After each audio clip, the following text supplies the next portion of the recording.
Podcast Papo com o Zene. Quadro: Entrevista Biográfica. Com Rafael Eleutério. Oi, pessoas. Bom dia, boa tarde, boa noite. Hoje nós estamos aqui para conversar sobre a vida de uma pessoa que eu juro que eu não conheço. Não, quer dizer, não conhecia, estou começando a conhecer agora. Então, vocês vão conhecê-la junto comigo, que é o Rafael Eleutério. Rafael, quem me indicou disse que ele é gente finíssima. Mas vocês sabem como é, né? Aquela coisa. Eu gostaria, então, de lembrar a vocês aquilo que disse o nosso grande teólogo Franz Josef Inkelamert, falecido em fevereiro de 2023, com 92 anos de idade. Homicídio é suicídio. E lembrar também que todas as vidas importam, ou como antigamente diziam os nossos chefes, all lives matter. Eles, hoje em dia, acho que não estão dizendo isso mais, não. Sei lá. Mas nós continuamos dizendo, todas as vidas importam igualmente. E é por isso que a gente diz que uma vida não tem uma história. Uma vida é a história. Rafael, bom dia, boa tarde, boa noite. Bom dia, boa tarde, boa noite, Maurício, caros colegas, caras pessoas que podem estar acompanhando aí. Satisfação grande, como eu te disse anteriormente, né, no nosso bate-papo inicial, eu já te conhecia de algumas histórias, enfim, histórias boas, né? Uma satisfação muito grande poder estar participando aqui. Como você bem disse, né, Rafael Eleutério, eu sou professor, mas a gente vai contar bastante histórias aí dessa nossa profissão, dessa nossa vivência, tá? Eu sou um homem de 45 anos de idade, me declaro negro, só uma breve descrição aí para que as pessoas conheçam a gente fisicamente também, né? Acho importante.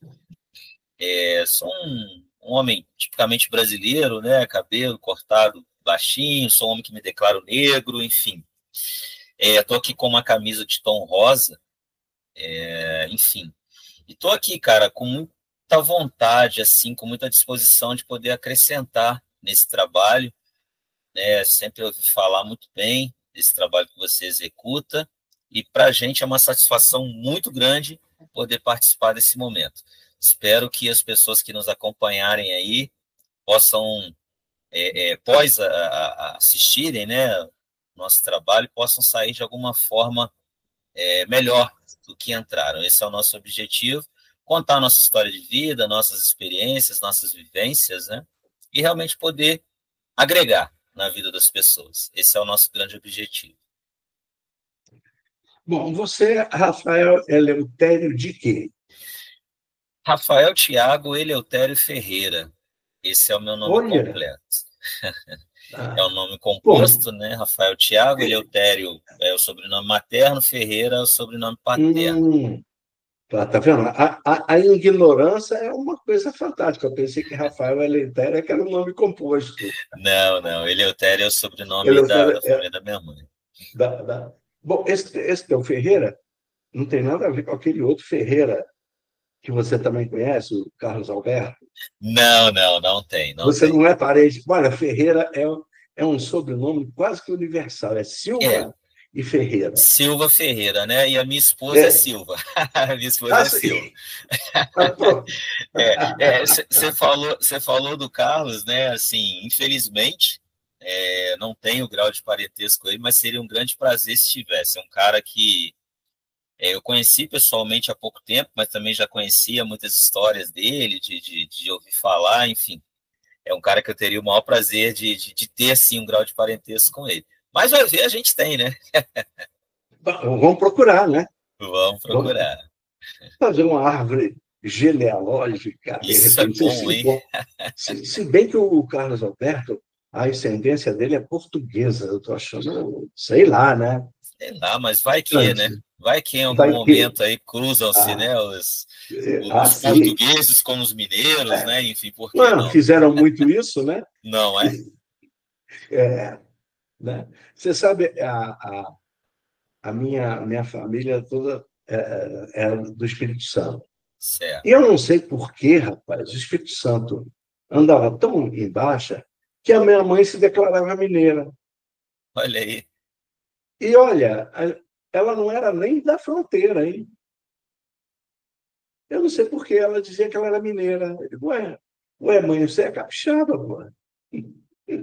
Ela decidiu por si mesmo ser mineira, né? Ué, eu sou Ela mineiro e dizia, ponto, é ela dizia isso. que era mineira. Ela dizia que era mineira. Não, Olha aí. não sei.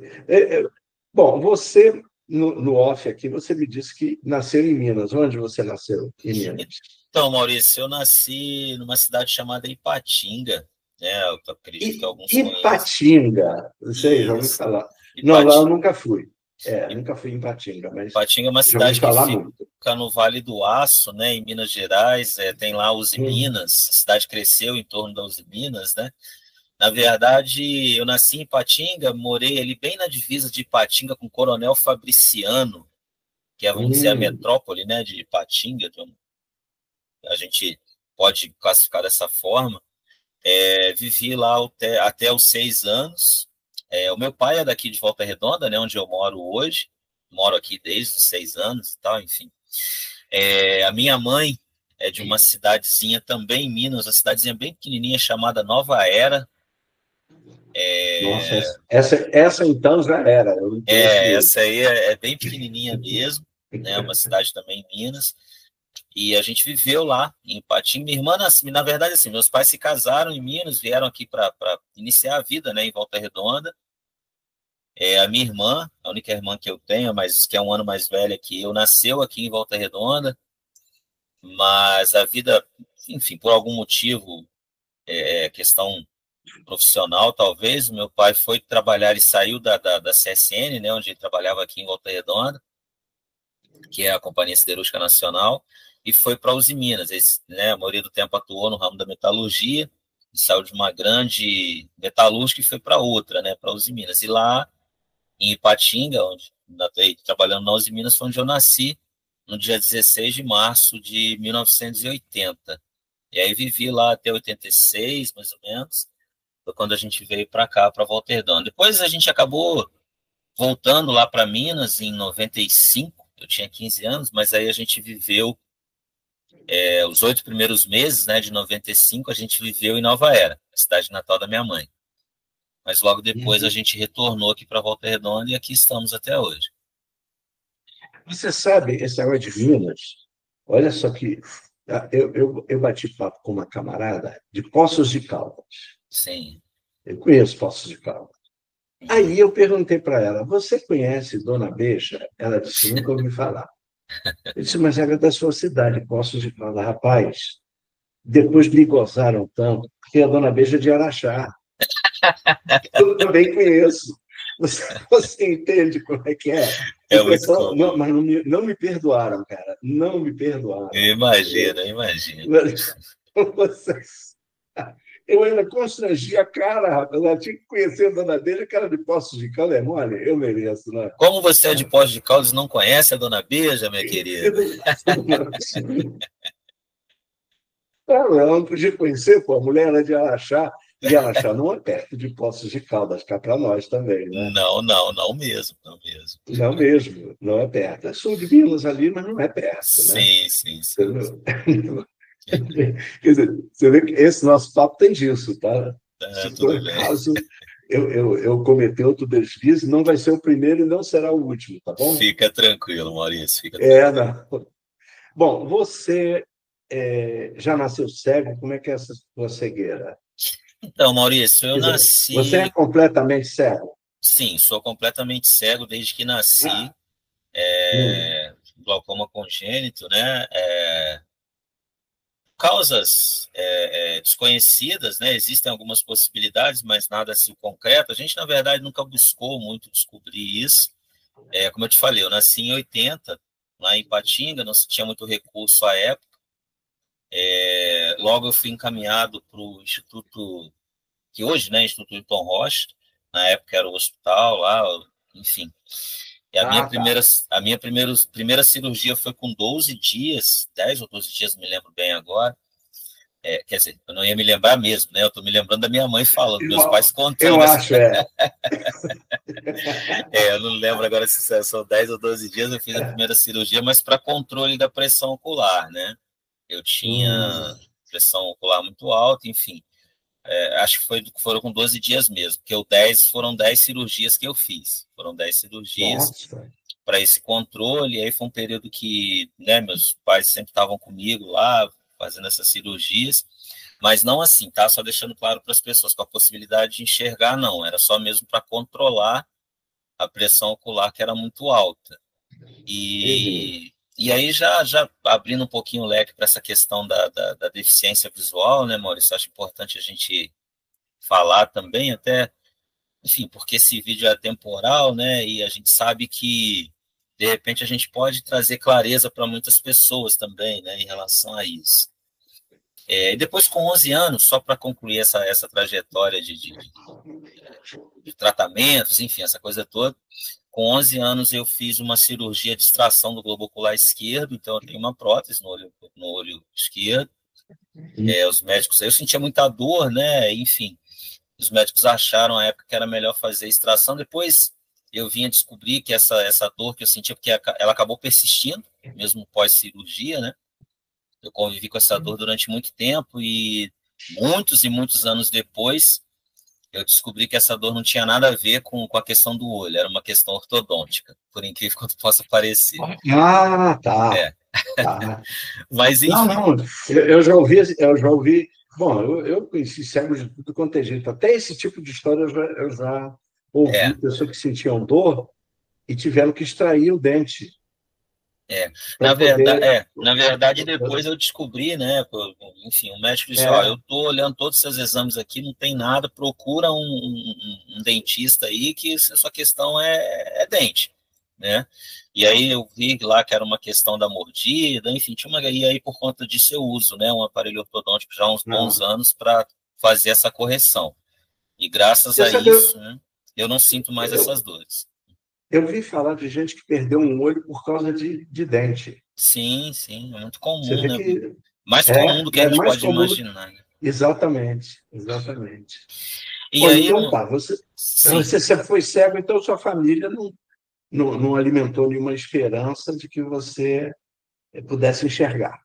Não, na verdade, isso nunca teve essa possibilidade. E aí, quando eu falei anteriormente, né, da questão de trazer clareza, enfim, de repente, né, quando a gente imagina essa possibilidade de agregar para as pessoas, falando exatamente isso. Eu sempre tive uma tranquilidade muito legal, né, na minha família, com meus pais diretamente, em relação a essa questão do não enxergar. É claro que eles tinham lá as questões deles, as restrições deles e tudo, mas assim, eu sempre fui tratado como uma criança, que não enxergava, claro, mas que precisava ser criança, precisava fazer as coisas que uma criança fazia. Eu até então eu não ouvia dos meus pais o não enxerga, o cego, nada disso, enfim. Acabou sendo eu quem levou essas palavras para dentro de casa, né? Depois a gente pode falar um pouquinho mais sobre isso, quando eu comecei a frequentar a escola, mas eu me lembro de ouvir muito, principalmente a minha mãe falando: o Rafael é assim. É claro que eu sabia que esse assim que ela usava era não enxergar, né? Mas eles deixavam você ser levado, por exemplo? Você fazia... Ou eles te botaram numa redoma? Não, ele não é teve... assim, o Rafael é assim. Não, nunca teve redoma, Maurício. Tinha o ele é assim, tinha muito ele é assim para falar, porque ele é assim e ele não enxerga, mas eu sempre fiz tudo que eu queria fazer enquanto criança, eu brincava, e assim, aprontei bastante, não só na infância, mas na adolescência, na juventude também. Hoje você deve ter aprontado, não precisa contar, não. Está tudo bem, entendeu? Mas certamente você aprontou alguma hoje, cara. Deixa isso para lá. Entendeu? Não, cara, Vamos deixar o pessoal na curiosidade. Não, hoje, por incrível que pareça, Maurício, hoje nós estamos aqui, hoje é o quê? Hoje é 17 de abril, né? Hoje eu fui acusado de ter aprontado, mas não aprontei, por incrível quanto possa parecer. Quer dizer, as outras vezes você aprontou e o pessoal nem soube, é isso? Às vezes Sim. sabia, às vezes não sabia, né? Mas é aquela história, né? A gente carrega essa fama, né? Isso é assim mesmo, cara. Se preocupe que isso é assim mesmo. Entendeu? Bom, então tá. Então, sua família não. Mas, tá bem, você fazia tudo, mas quais eram as expectativas, né, da sua família com relação a você? Você ia ser um dependente, ia ficar dependendo dos teus pais, teu pai e tua mãe, teus irmãos, não sei como é que era. Você sabe o que que eles pensavam? Eu imagino, Maurício, por tudo que a gente já conversou, claro, pelo que eu percebia na época, né, e depois, por tudo que a gente já conversou, eu imagino que eles pensavam que eu seria, assim, uma pessoa que estaria ali, que eles precisariam, que eu teria minha vida, talvez, mas que eles precisariam, de alguma forma, sempre suprir as minhas necessidades, né, digamos assim. Uhum. Eu me lembro muito, por exemplo, de uma fala da minha mãe, com certeza ela vai estar vendo esse vídeo lá mais à frente, né? Ela vai se lembrar disso. Em algum momento ela me disse, eu tenho medo de envelhecer, não está mais aqui, e eu preciso que a sua irmã tome conta de você, né? Eu me lembro de ter ouvido isso. Então, assim, eu acredito que, embora eles acreditassem que eu pudesse fazer as coisas, até porque eles não tinham exemplos, né? De pessoas Uhum. com deficiência que tinham sido bem-sucedidas, assim. Então, só depois que esses exemplos foram aparecendo, mas assim, graças a Deus, Maurício, eu sempre tive muita força de vontade para fazer as coisas, eu sempre acreditei muito em mim. O fato de não enxergar, né, quando eu entendi o que era não enxergar de fato, né, quando você é criança, a criança ela se adapta, Sim. né? Mas depois eu fui crescendo e aí quando eu percebi que eu não enxergava, eu falei, opa, peraí, eu preciso fazer algo mais para eu poder chegar onde eu quero. E aí eu comecei a dar aqueles passinhos para fora da caixinha, né? Vou citar um exemplo aqui, quando eu quis ter autonomia na locomoção, por exemplo, eu comecei a falar para os meus pais que eu precisava fazer isso, que eu queria, eles não admitiam e tudo. E um dia, cara, eu cheguei para um colega na escola, e aí depois a gente pode até voltar um pouquinho para contar a história da escola Vamos. nossa aqui de Volta Redonda, é uma história muito legal, assim, eu acho que vale a pena a gente depois retomar. Mas, enfim, já na Uhum. escola, eu tinha ali, sei lá, 14, 15 anos, talvez, uns 13 para 14, talvez. Eu me lembro que numa véspera de feriado, a gente está até entrando aí, né, no feriado prolongado, e esse era um prolongado também. Eu tive a oportunidade de falar com o Gilvan. Gilvan já era adulto, já, e tal, ele tinha perdido a visão depois de adulto, mas ele se adaptou muito bem na situação, então ele tinha, sim, uma autonomia muito grande, né? Inclusive, infelizmente, ele até já também nem está entre nós mais. Eu falei para o Gilvan, cara, eu queria que um dia você fosse lá na minha casa e que eu quero sair com você, eu quero andar com você e ver como é que você faz e tudo, porque eu fazia lá na escola aula de orientação e mobilidade, né? Mas eu percebia que só aquela aula de orientação e mobilidade não ia me dar a autonomia que eu precisava, né? Porque eu gostaria de ter. E aí eu falei para o Gilvan, você vai lá em casa um dia e tudo, não sei, enfim, ficou aquele pedido meu para ele, né? No dia seguinte, já no tal feriado, a minha mãe, eu estava dormindo, cara, minha mãe me chamou e falou, ó, aquele seu colega tá aí na sala e tudo, colega, que colega, e tudo, não lembrava, nem lembrava da história direito, e era o E eu Gilvan, tenho colega, né? E era o Gilvan que estava lá na sala. E e aí, ele foi vamos? sozinho. Ele foi sozinho. O Gilvan rodava já para tudo quanto é lado, já fazia um monte de coisa e tal. Não, quer dizer, E ele quis dar o exemplo mesmo, né? Eu sim, vou sim, chegar sim, sim. sozinho lá e Aí foi lá e falou: e aí, vamos? Eu falei: peraí, mas vamos aonde? Ele falou: deixa eu não, acordar. você falou que queria sair e tudo. E aí a gente foi, sabe, Maurício? A gente foi e eu comecei a ver que dava para fazer, e, enfim, a gente conseguiu ter essa possibilidade, né? E aí, a partir disso, eu comecei a pegar essa segurança, e aí eu me lembro que eu falei para minha mãe, ó, eu preciso ocupar meu espaço, né? Eu preciso fazer as minhas coisas. E aí um dia eu fiz um combinado com ela, que ela me colocasse no ônibus. Eu havia combinado com os colegas, eles iam estar me esperando no ponto de ônibus para poder ir para a escola. Só que lá nesse outro ponto de ônibus onde eu descia já não tinha ninguém, eu não tinha combinado nada com ninguém. Mas na minha cabeça, não, na minha cabeça adolescente, eu pensava que eu preciso primeiro pegar confiança em mim, ver que eu sou capaz de fazer, para depois dizer para eles que eu estou fazendo, era o que eu pensava na época. Só que aí, Maurício, aconteceu um fato que quase mudou. Na verdade, foram dois fatos. Um nessa época e outro um pouco mais adiante. Nessa época, nessa coisa de, tem alguém esperando, não sei o que e tal, eu fiz isso, mas nesse dia não foi para ir para a escola, foi para casa de um outro colega nosso. E na volta, cara, eu falei para os colegas, eu vou sozinho, eu consigo ir para casa sozinho. E aí, cara, foi num domingo lá do início de 96, eu me lembro perfeitamente desse dia. Lembro até, já antecipando aqui, eu sou muito ligado ao esporte, né? Gosto muito de futebol, assim. Você não é Flamengo, não, né? Sou Flamengo, sou Flamengo, sim. Coisa lamentável. Tô feliz pelo 6 de ontem, né? Ganhamos de 6-0 do Juventude, mas isso aí a gente fala depois. Você tem 2 gols de um traidor, né? Eu chamo de traidor porque eu sou fluminense, né? Sim. Então, para mim, quem jogou no Fluminense, ainda mais que foi da base, e não sei o quê, e mudou do time, eu chamo de traidor, que é o Pedro, né? É o Pedro. Tá certo.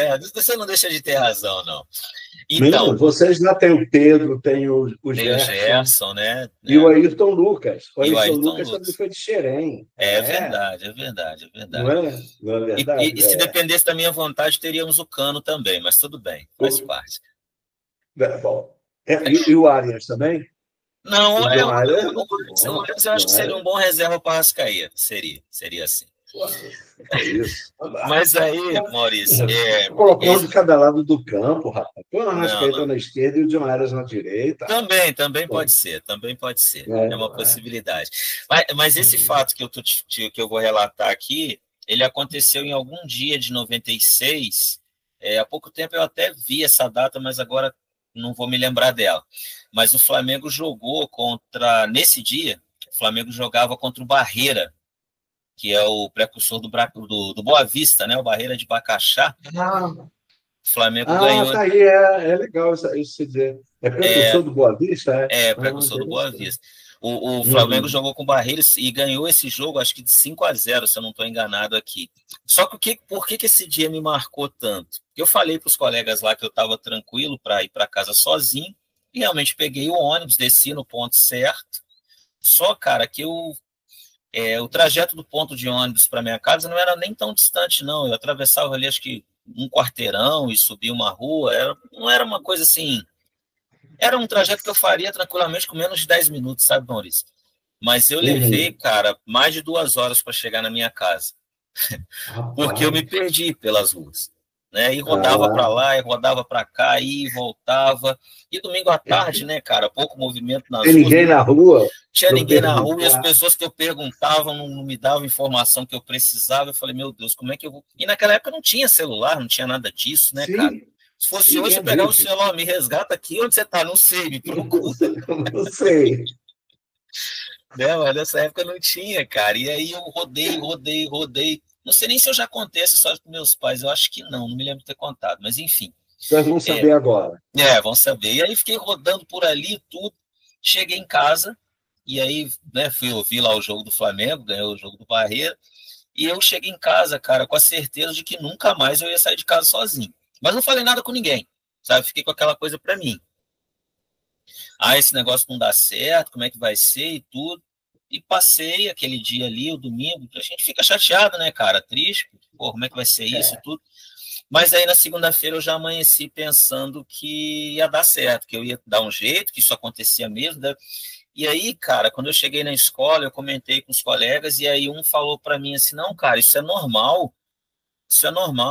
Esses dias mesmo eu fiquei perdido lá na rua de casa, mudaram não sei o quê. Eu falei, opa, peraí. Então, faz parte do processo, né? Eu sou nada mais do que um principiante nesses desafios aí. E daí para frente eu fui, toquei o barco. Mais à frente aconteceu um outro fato, mas aí foi um pouco mais adiante, eu já estava num outro momento assim da minha vida, já tinha vivido algumas outras experiências, né? E, cara, eu já namorava minha esposa, inclusive. Eu saí da casa dela, cara, e eu pegava 2 ônibus para minha casa. Era um domingo também, você vê, os domingos me perseguem, né? Domingo é domingo. Só que esse dia já era bem noite, assim, por volta de 11 e tal da noite. Eu desci, peguei um ônibus para ir para minha casa, só que eu não sei por que cargas d'água, eu desci um ponto antes do ponto que eu deveria descer. E aí, quando eu desci, eu percebi, eu falei, opa, peraí, desci errado. Eu conhecia bem ali, né, cara, estava muito memorizado para mim, muito tranquilo. Eu falei, opa, desci errado, mas está tranquilo, eu vou caminhando e vou chegar em casa. Muito tranquilo, a rua deserta, né, cara? Eu, particularmente, gosto muito de andar assim, né? E fui caminhando. Só, cara, que nesse caminho tinha algo que, assim, estava muito mapeado para mim, estava muito tranquilo. Tinha um córrego. E eu precisava, esse córrego, assim, tinham 2 vias, né? Tinham 2 ruas, assim, por esse córrego eu precisava atravessar uma, depois passava por fora, vamos dizer assim, desse córrego e atravessava outra rua. Nessa primeira travessia, quando eu estava na metade dela, mais ou menos, eu ouvi um barulho de carro descendo, que era uma descida, né? Uma rua descida em direção onde eu estava. E aí, naquela tomada de decisão, o que eu faço? Volto ou sigo em frente? Eu decidi seguir em frente. Só que esse seguir em frente, eu perdi a dimensão, né, da distância que eu estava do córrego. Cara, e aí eu caí lá dentro. Pronto. Caí dentro do córrego, e aí foi um negócio de maluco. Eu perdi a bengala e comecei a procurar a bengala e não conseguia, e descia cada vez mais. A água chegou no pescoço, Maurício, pra você ter uma noção. Falei, meu Deus, agora eu vou embora. Aquele dia eu pensei que ia acabar essa passagem por aqui, sabe? Eu tinha 18 anos, 17 para 18 anos na época. Foi em algum dia de 98. No início ali de 98. E aí eu falei, caramba, como é que vai ser isso? Larguei de tentar procurar bengala, porque eu entendi. Eu falei, eu preciso salvar minha vida aqui, né, cara? De qualquer jeito. E eu consegui sair da água. Só que quando eu saí da água, eu cheguei numa parte que tinha mais de 2 metros para eu poder chegar na rua ainda. Sem água, né? Mas eu precisava. E aí, cara, eu agarrei na parte de cima, assim, já na rua, né? E fui escalando mesmo aquela subida ali, né? Então, assim, foi uma experiência também muito complicada, porque aí veio esse pensamento de novo e falei, caramba, esse negócio não dá certo, não. Vou ficar tendo essa vida, não sou gato para ter 7 vidas, né, cara? Uma hora não vai dar certo esse negócio. Aí tive que botar gesso no pé, porque torci o pé, foi uma confusão danada, e meus pais, como é que vai ser isso? Só pra você ter uma noção, cara, o negócio foi tão complicado que eu cheguei em casa, minha mãe teve que pegar a roupa e jogar fora, não tinha mais o que fazer, sabe? De tão sujo que eu tava. E aí eu fiquei naquele negócio, mas aí, alguns dias depois, foi um colega lá em casa, também cego, né? E falou, cara, ó, é agora que você tem que seguir, você não pode desistir, isso acontece. Com o tempo você vai adquirir experiência, de repente você não vai cair no córrego, mas outras coisas vão acontecer, é isso mesmo. Vai cair em outro lugar. Vai cair em outro lugar, mas é isso, a vida é essa e tal. E aí ali eu peguei coragem e falei, e esse menino na época, hoje ele é cego, mas na época ele ainda era baixa visão. Ele falou, cara, vamos pro colégio. Eu falei, cara, como é que eu vou pro colégio com essa bota aqui no pé, com esses dias? Não, eu vou, a gente vai junto, não sei o que e tal. Eu falei, beleza.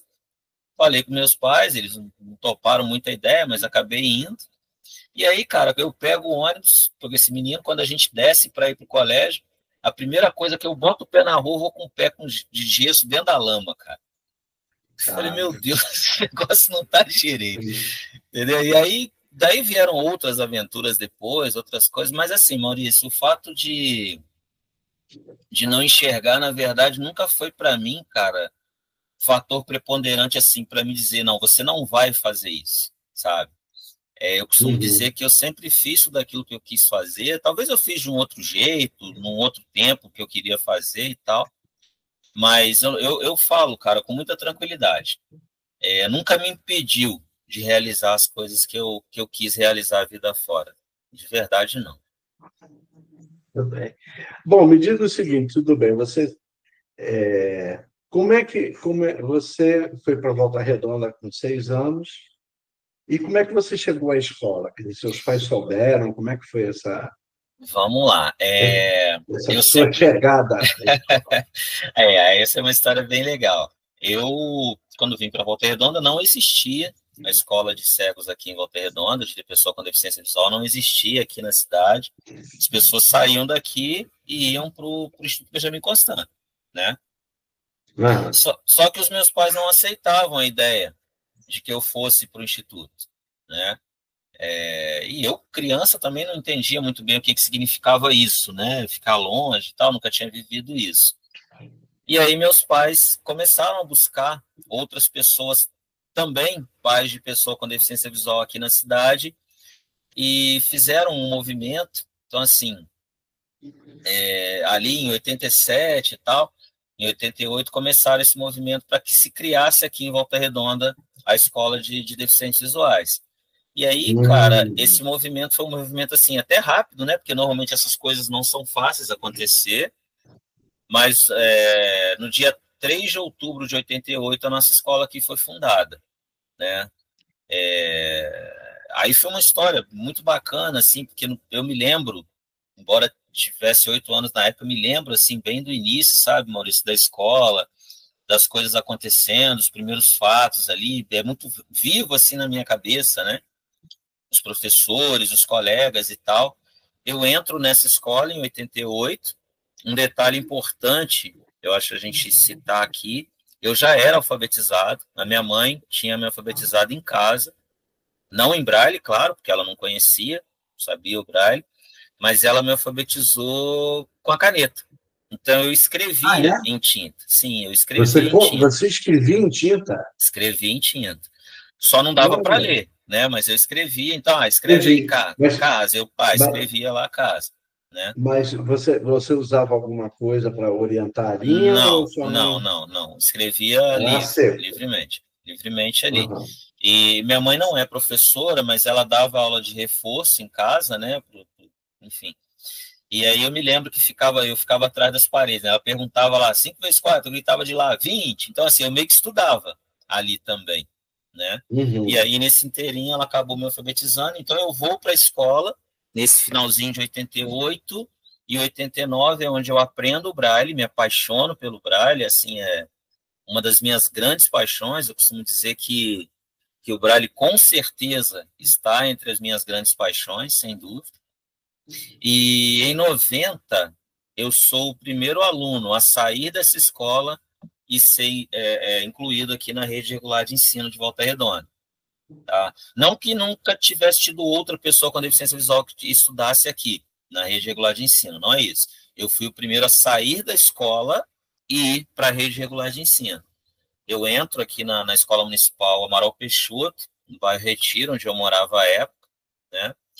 E entro ali na segunda série, né? Hoje terceiro ano, e estudava, né? Nas duas escolas, na escola regular, no turno e no contraturno, na escola especializada, todos os dias, segunda a sexta. Fiz isso até a oitava série, depois no ensino médio também. E assim, cara, foi um momento muito rico para mim. Claro, tive lá minhas dificuldades, né, na escola regular. Até tem uma história que eu gosto muito de contar, porque assim, eu conhecia os meus colegas de escola, eu conhecia da rua, né, de conviver ali e tal. Mas quando você vai para a escola, a realidade muda, né, cara? Pô, como é que vai ser a interação aqui? Como é que funciona uma pessoa que não enxerga aqui no meio da gente na escola? É diferente. E eu sempre tive, Maurício, uma personalidade muito forte. Eu nunca aceitei qualquer coisa, né? Eu sempre exigi ser respeitado. Sempre respeitei, mas sempre exigi o respeito. E aí, cara, eu me lembro que na quarta série, eu estudei com um menino chamado Jefferson. Depois dessa história que eu vou contar, a gente até se encontrou depois de já adulto, né, e tudo, a gente até conversou, disse, zerou essa situação. Mas lá na quarta série, eu e o Jefferson, a gente meio que rivalizava tudo na sala de aula, sabe? Ele também um potencial de liderança muito grande e tudo. Então, assim, a quarta série, com a professora Glória, Ele Maria não da era Glória. cego. Não, ele não Ele era não era cego. cego. Isso na escola regular. Isso na escola regular. Perfeito. A professora Maria da Glória, né, da quarta série, e existia o grupo do Rafael e o grupo do Jefferson, né? E a gente dividia tudo, disputava tudo, nota, enfim, tudo que a gente pudesse disputar, a gente disputava. E aí, cara, um belo dia aconteceu um fato seguinte, a professora dividiu, ó, vocês precisam dividir a turma aí para fazer um trabalho, não sei o que e tudo, e nisso ela saiu da sala. E aí, cara, tinha uma menina chamada Rociane, eu chamei essa Rociane para fazer o trabalho no meu grupo. Mas por que eu fiz isso? Porque ela era lá do tal do grupo do Jefferson. Então, assim, eu queria um troféu para o meu grupo, né, cara? Eu vou trazer a Rociane para cá. Ela falou, não, eu vou fazer no grupo do Jefferson, não sei o que e tal. E aquilo começou, aquela coisa, não vai, não vai. Eu me lembro até de uma outra colega, Daiane, não, eu vou fazer trabalho no seu grupo, não sei o que e tal. Mas eu não queria a Daiane, eu queria a Rociane lá no grupo. Era a minha forma de mostrar para o Jefferson lá a minha força, né, vamos dizer assim. Coisa de criança ali, né? E aí, cara, a professora não estava na sala, e aí eu comecei aquele embate com o Jefferson, né? Eu sou melhor, você é melhor, não sei o que e tal. E aí ele mandou para mim assim, Maurício, e colegas, né, que nos ouvem. Ah, seu ceguinho, vai pedir esmola na porta da padaria. Pô, cara, eu nunca tive problema com cego, ceguinho, nunca tive problema com isso. Mas ali me incomodou, porque eu ia dizer o que para ele, né? Eu não podia mandar ele pedir esmola na porta da padaria, nem nada parecido com isso. Então, cara, a minha resposta foi catar uma cadeira e ir para cima dele, sabe? Fui lá com uma cadeira e aí, não, chama lá o Rafael para conversar, porque ele tem problema por não enxergar, ele precisa entender que não enxerga. Eu acho até que chamaram meus pais na época, a minha mãe acho que foi na escola para conversar sobre isso e tal. Mas, enfim, acabou que isso aí ficou, essa questão, né? Mas eu nunca tive problema com isso, sabe, ô Maurício? Isso para mim nunca foi problema, o fato de me enxergar. Mas ali, para ele, eu não tinha uma resposta para dar. Não, ele apelou, né? Ele apelou. Ele usou uma arma que eu não tinha para devolver, né? Por que na padaria? Não podia ser no supermercado? Tem mais gente, né? Talvez conseguisse mais, né? Ou fosse melhor. Bom, pelo menos a padaria tinha cheiro de pão, de doce. É verdade. Talvez ele tenha pensado nisso, né? Acho que ele falou o que veio à cabeça, né? Foi. Depois de grande, depois de adulto, a gente conversou sobre, sabe? Inclusive, por incrível quanto possa parecer, a gente se encontrou numa padaria, cara. A vida vai dando essas voltas, né? Eu cheguei para comprar pão e aí eu ouvi a voz dele, eu falei, caramba, eu acho que eu conheço esse cara, mas assim, não lembrei na hora. Aí ele veio falar comigo e falou, cara, não sei se você lembra de mim, tal, eu sou o Jefferson, daquela história lá, da escola, não sei o que. Né? Falei, cara, esquece isso, não sei o que e tal. A gente zerou aquela história. Na padaria, vamos pedir esmola juntos. Vamos pedir esmola juntos.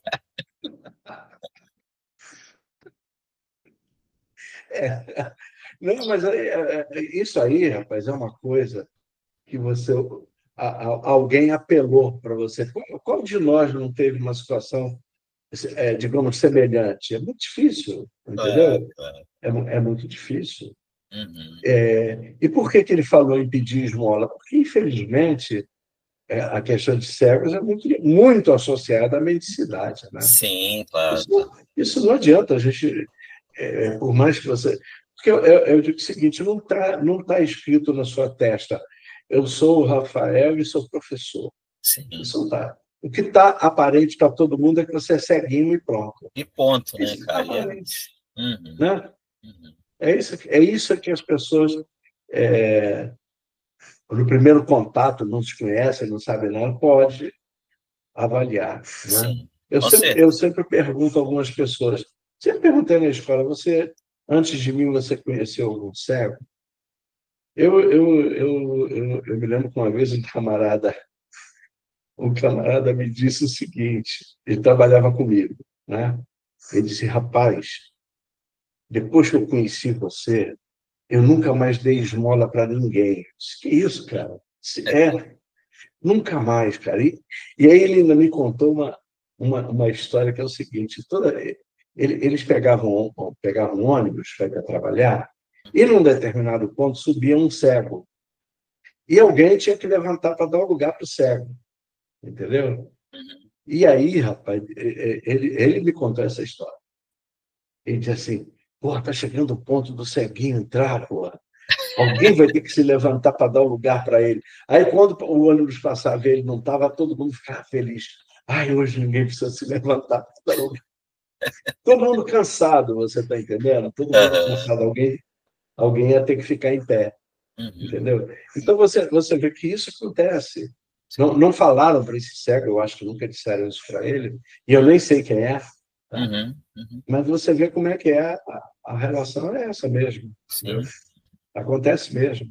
E a gente tem muito que entender isso, né, Maurício? Eu É sou bom, muito, né? sim, eu sou muito tranquilo em relação a isso, cara. Eu até costumo dizer que um bairro onde eu moro hoje, eu moro aqui desde 2001.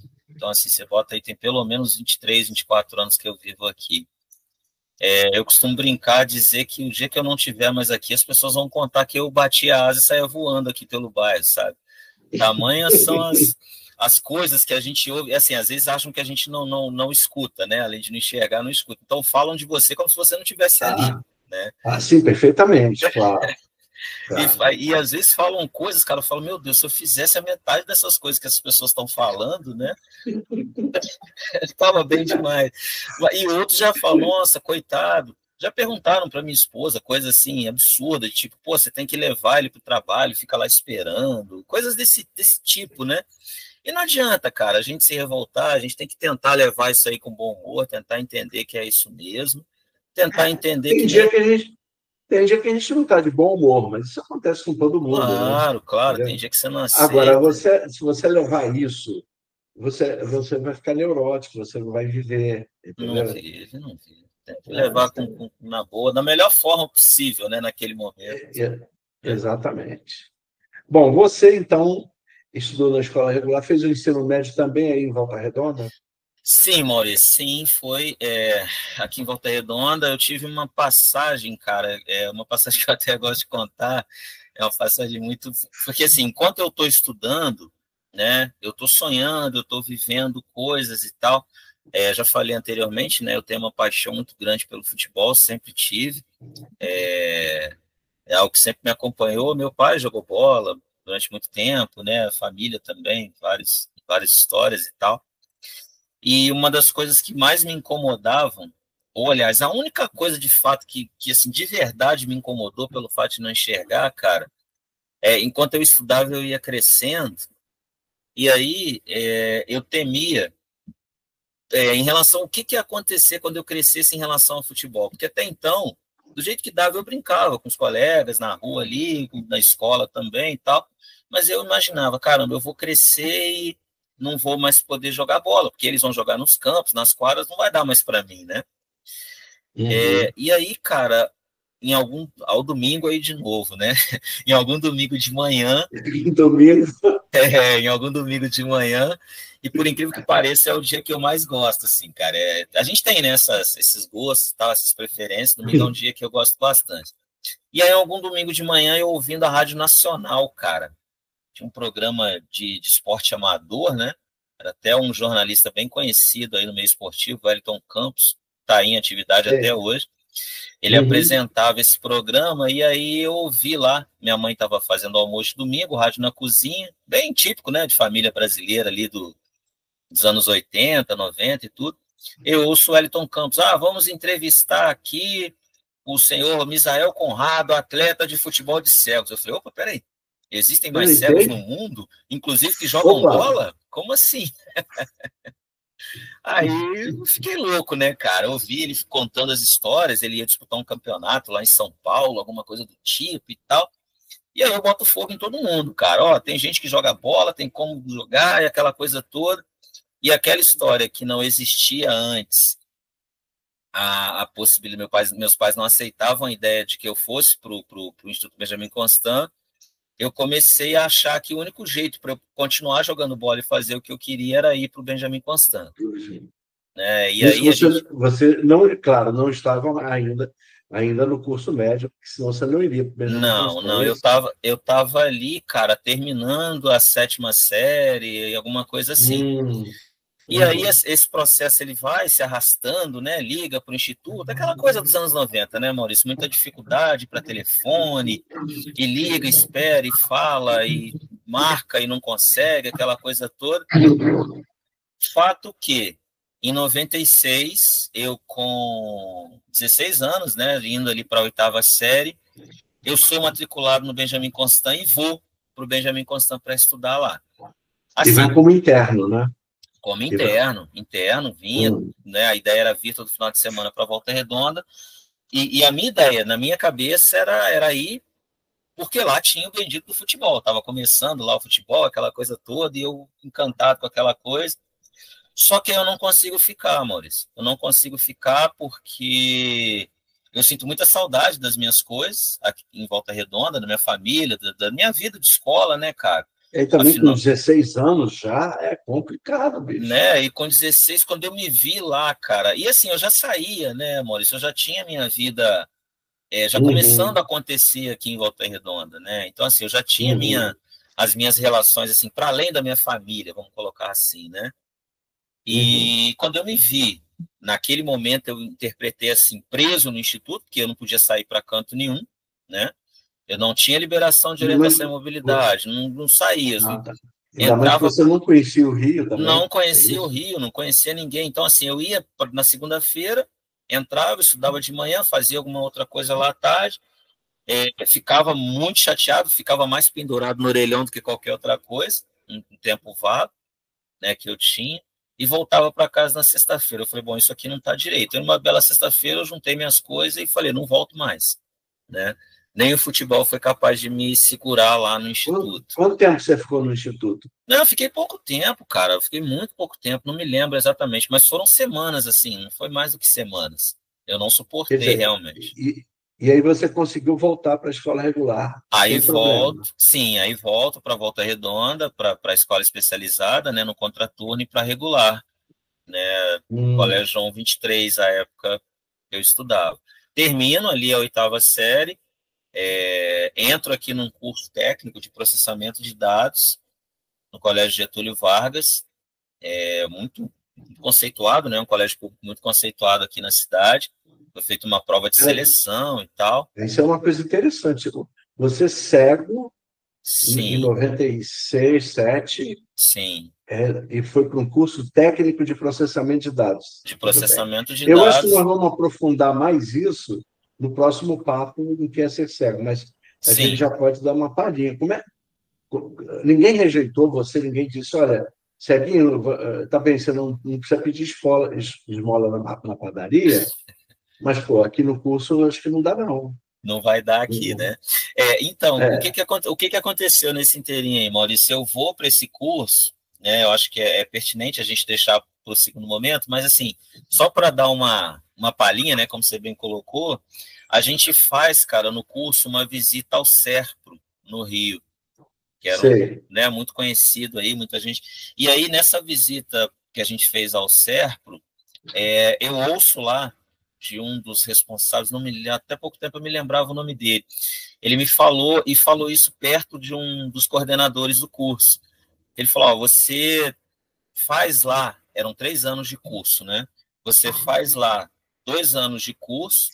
Eu comecei a fazer algumas perguntas para ele, né? Eu sempre fui meio como dizem, né? Meio para frente do tempo, né? E ele gostou das perguntas que eu fiz, ele falou, você faz o seguinte, você faz 2 anos desse curso lá na sua cidade e vem para cá no 3º ano. Eu falei, vem para cá, como assim? Ele falou, não, depois a gente conversa sobre. Então, isso eu acho que foi o que me manteve ali naquele curso, sabe? Só que aí acaba que eu não consigo terminar esse curso. No final desse ano eu tenho um problema lá com o professor,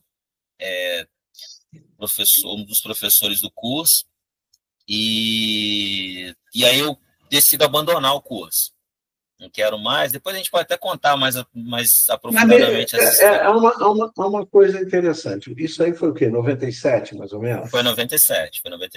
Tá. Em 97, pelo que eu me lembro, os recursos que nós tínhamos ainda era muito espaço. Quer dizer, o que tinha mais era o DOSVox, sim, não é isso? Sim. e acho que o JAWS ainda não estava sendo bem usado. O que você começou a usar para fazer esse seu curso? A gente trabalhava com o que tinha do DOSVox na época e eu utilizava leitura humana. Eu tinha um colega que ia E tem lendo que lá. lembrar o seguinte, o DOSVox era para DOS mesmo, não era para... Sim, sim, sim, bem inicial ali. Para Então, DOS, o que dava para isso. fazer com DOSVox, que era muito pouca coisa na época eu fazia, Uhum, e o mais eu uhum, fazia em parceria com um colega. Né? Tinha um colega que a gente sempre estava junto lá no curso, então eu meio que dizia os comandos e ele aplicava lá. Era mais ou menos assim que funcionava. uhum. Só que aí eu acabo não terminando esse curso, né? Eu tenho um problema com esse professor, decido desistir do curso e com a ideia de que eu voltaria no ano seguinte, em 98. Só que aí em 98 não abre mais primeiro ano para esse curso. E aí Ah, eu não consigo concluir. Foi uma das grandes oportunidades assim que a vida me ofereceu, mas infelizmente não não deu. conseguiu ir Que adiante. provavelmente, se você tivesse passado aquele ano certo, haveria uma grande chance de você ser contratado, né? Sim, sim, sim, sim. E aí depois eu soube que houve o contato realmente do Serpa com a escola, que realmente tinha o interesse, né, desse intercâmbio, de me levar para lá. Uhum. Até porque para eles também seria uma forma de visibilidade, né? Ó, estamos trazendo aqui um aluno de processamento de dados. Não era uma coisa muito comum na época, né? Fazer esse tipo de trabalho. Então, Não era. Não, ainda não. mas infelizmente foi algo que passou. E aí eu continuo lá em 98 estudando, né? Aí eu vou para a formação geral, na época era assim que se chamava aqui. Hum. Acabo meio que embolando aí a minha vida escolar, porque aí vem aqueles períodos, né, de sair de noite e namoro e não sei mais o que e tal, embora eu acabo que termino, cara, o meu ensino médio fazendo o supletivo na época, né? Sei. Eu termino por módulo esse ensino médio. E Uhum. aí já vem, né, essa trajetória, porque em 2000, em 99, eu já presto meu primeiro concurso público aqui para Itatiaia, para trabalhar como câmara escura, né, na época. E eu havia feito. Então não era em Volta Redonda, já Não, era não, em Itatiaia. já era em Itatiaia. Eu vou Sei. presto esse concurso público de um curso que eu havia feito, cara. As pessoas que ouvirem isso vão achar engraçado, mas talvez você já tenha vivido isso. Eu fiz à época o curso de auxiliar de câmara escura, né, auxiliar de radiologia, eu fiz por correspondência, cara, por incrível quanto Eu possa sei. parecer. Existia em São Paulo a escola Hadley, né? E aí Eu sei. eles mandavam lá as apostilas, eu estudava, mandava as respostas, aquela coisa Você toda. tem curso com o Antônio Rezende? Ai, não me lembro o nome, não me lembro, sinceramente não me lembro. Mas foi esse curso, aí depois veio o concurso aqui, eu fiz um estágio num município vizinho aqui em Barra Mansa, e em 2000 eu começo a trabalhar como auxiliar de câmara escura, De nesse câmara município, escura. né, em Itatiaia. Uhum. E aí, Uhum. cara, a vida vai se desenrolando, né? Eu trabalho lá até 2019, nesse concurso, mas muitas outras coisas vão acontecendo por esse meio do caminho aí. Mas então você ficou em câmara escura até 2019? Fiquei trabalhando até 2019. Uhum. Mas aí, nesse meio do caminho, eu fui fazendo outras coisas, sabe? Porque desde que eu entrei para trabalhar como câmara escura, ficou muito claro para mim que aquilo ali, em algum momento, não atenderia mais às minhas expectativas, né? E a própria função. Eu Uhum. entendi que, em algum momento, ela talvez pudesse não mais existir, como hoje praticamente não existe mais, né? Por conta Perfeitamente. da digitalização. E aí eu continuei estudando, Isso. fazendo as minhas coisas. Em 2003, já tendo terminado lá o ensino médio, eu presto vestibular aqui para o CEDERJ, né, um pool de universidades que organizam cursos de nível superior, e sou aprovado para matemática aqui, cara. Matemática. Matemática. Olha, Eram 20 e poucas vagas para o curso, eu passei lá em 12º. Um universo assim hum. de muitos Você sabe, candidatos e tal, eu consegui você entrar. sabe, queria te contar essa história, que eu acho que é interessante também, que é o seguinte: quando eu estava no ginásio, no Benjamin Constant, eu manifestei a vontade de fazer curso de matemática. Eu ouvi de um cego, colega meu, que cego não tinha como fazer o curso de matemática. Fiquei frustradíssimo naquele dia. Mas hoje em dia, como eu agradeço esse meu amigo? Porque, por dois motivos. Primeiro, ele estava errado e eu também. Entendeu? Nós dois estávamos errados. Sim, sim. Né? Com certeza, nós dois estávamos errados. E eu agradeço muito a ele eu não ter tentado matemática. Muito obrigado. Aí essa é mais um dos momentos assim que eu cito, né? Enfim, como algo que ficou pendente. Eu até costumo brincar que eu ainda terminarei esse curso para, mesmo que seja para eu emoldurar o diploma e pendurar aqui na minha sala, porque Você chegou a iniciar o curso de matemática? eu inicio o curso, e no início muito bem, era muita teoria, né, cara? Início dos anos 2000 ali e tal. Eu sempre tive muita facilidade, assim, com cálculo, com entendimento de lógica e tudo. Só que aí, lá pelo final, mais ou menos, do terceiro, início do quarto período, eu começo a ter problema, porque aí vem a parte gráfica, Perfeito. e aí eu não tinha acesso àquela coisa toda, então eu paro esse curso no quarto período, eu fui chamado, né, pela universidade para conversar, e me disseram, a gente não tem condições de te atender, a gente percebe, foi exatamente dito assim para mim, você tem condições de seguir o curso, mas o curso não tem condições de te acompanhar, a gente não tem recurso. Então você para e a gente, mais à frente, você retoma quando a gente tiver condições de te atender. E aí eu parei, só que aí depois eu não consegui mais voltar, né? Porque aí a vida tomou outros rumos, eu já não tive mais possibilidade de tempo de continuar. Mas vivi muito intensamente esse momento, sabe? Esse período de ter feito lá. E você foi fazer outro curso superior? Ou... E aí, Maurício, a minha vida vai rodando, né? Eu vou para o Rio, trabalho na imprensa um tempo e trabalhei em alguns outros locais também, como Câmara Escura, e depois saio, né, para 2008, já entro num concurso em Angra, onde vai tomando muito meu tempo e começo outros cursos, né, de superior, comecei administração e pedagogia e não sei mais o que, agora, mais recentemente, comecei jornalismo, tive que parar também. Infelizmente, cara, eu ainda não alcancei por conta muito dessa questão dessa vida, né? Dessa falta de tempo, na verdade, para dar sequência.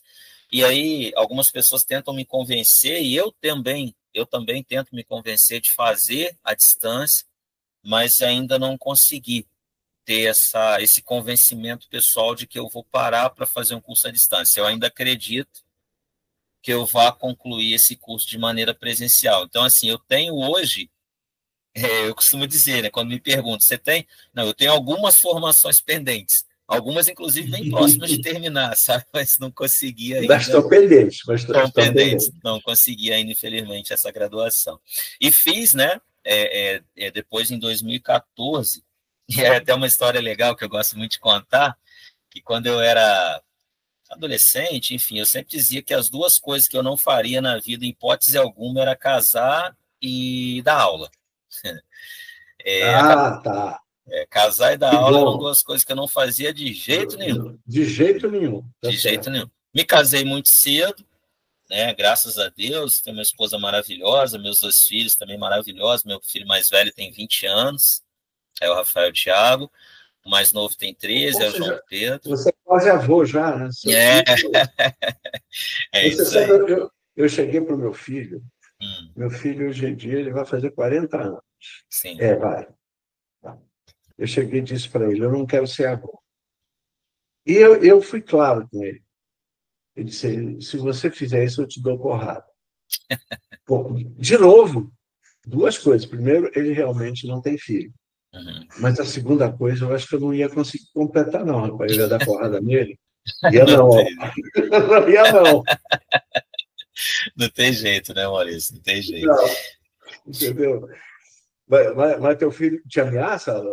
No fato de você é avô? Você vai ser avô? Não. O mais velho disse que vai... Agora ele está até trabalhando fora, né? Mas ele disse que vai viver com a gente até 47 anos de idade.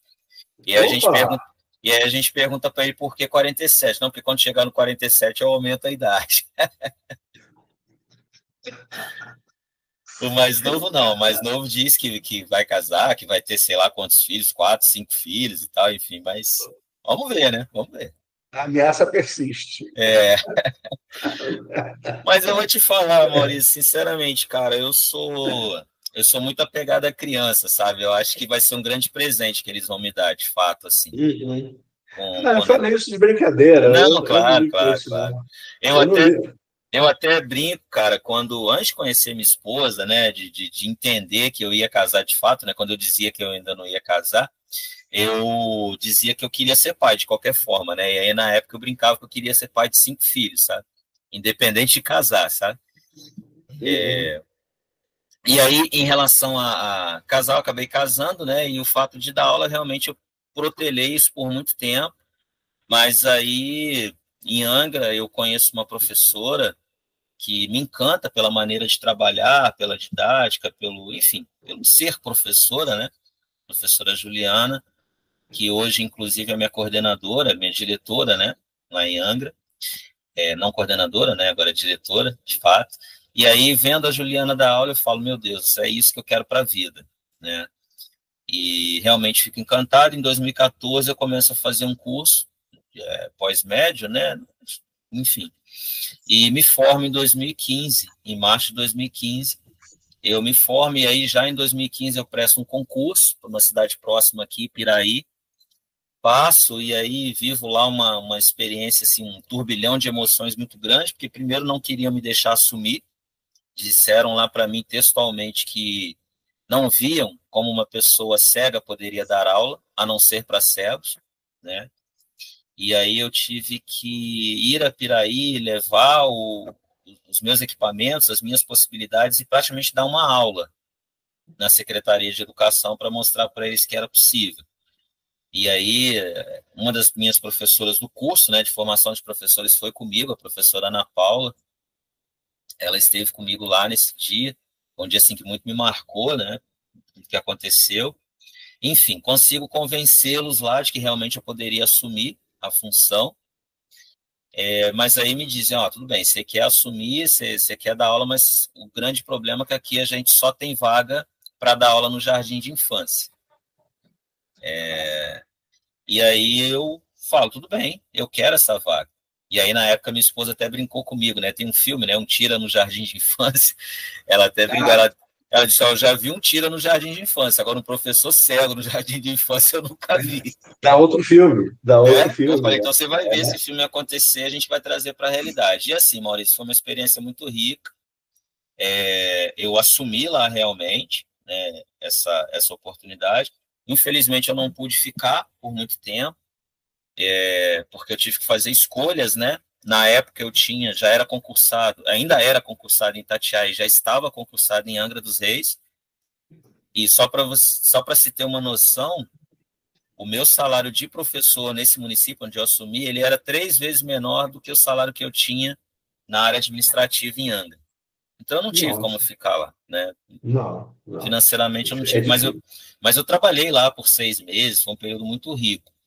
E aí depois eu venho, já só concluindo aí essa trajetória, né? Eu venho, né, deixo Piraí, continuo ali em Angra e Itatiaia, né? Sendo que antes eu já havia trabalhado no Rio, né, na imprensa Braille, como revisor. Lá em Angra, a minha matrícula da área administrativa, mas era essa matrícula da área administrativa, mas eu atuava como revisor no CAP, Angra dos Reis, Centro de Apoio Pedagógico, né? E depois eu consigo, cara, esses percalços que a vida vai dando na gente, né? Eu consigo uma permuta aqui para Volta Redonda, mas aí sou forçado a pedir exoneração de uma das 2 matrículas, ou a de Angra ou a de Itatiaia. Eu opto por uma e saio fazendo concurso de novo. E graças a Deus eu consigo ser aprovado no concurso para Volta Redonda e para Angra dos Reis, como professor realmente. De Volta Redonda, em Volta Redonda eu entro em 2020 como professor aqui da rede municipal e Angra eu assumo em 2021 como professor também da rede municipal. São os 2 concursos que eu tenho atualmente. Agora, essa tua ida para o Benjamin Constant, como é que foi isso? Quer dizer, como revisor lá da imprensa Braille, como é que se Como... dá essa tua ida aí? Então, Maurício, eu estou trabalhando em Itatiaia, por 2004, mais ou menos, né? E aí já entendendo que aquele serviço ali de câmara escura era algo que precisaria de um complemento, né, para poder chegar onde eu queria. Como tinha a possibilidade de um plantão por semana, eu tinha um tempo aí disponível, né? Até então eu fazia outros plantões para colegas e tudo, para complementar a renda, essa coisa que, né, a gente brasileiro é forçado a fazer.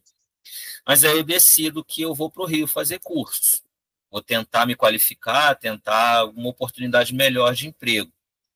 E aí, cara, eu vejo no Instituto Benjamin Constant essa possibilidade, mas aí o único curso que eu consigo me matricular lá é no curso de massoterapia, né? Entro nesse curso de massoterapia, mas assim, já sabendo que não era aquilo que eu queria. Lá eu descubro que existia o curso para revisor de textos Braille, como eu falei anteriormente, eu sempre apaixonado por Braille, né, essa coisa toda.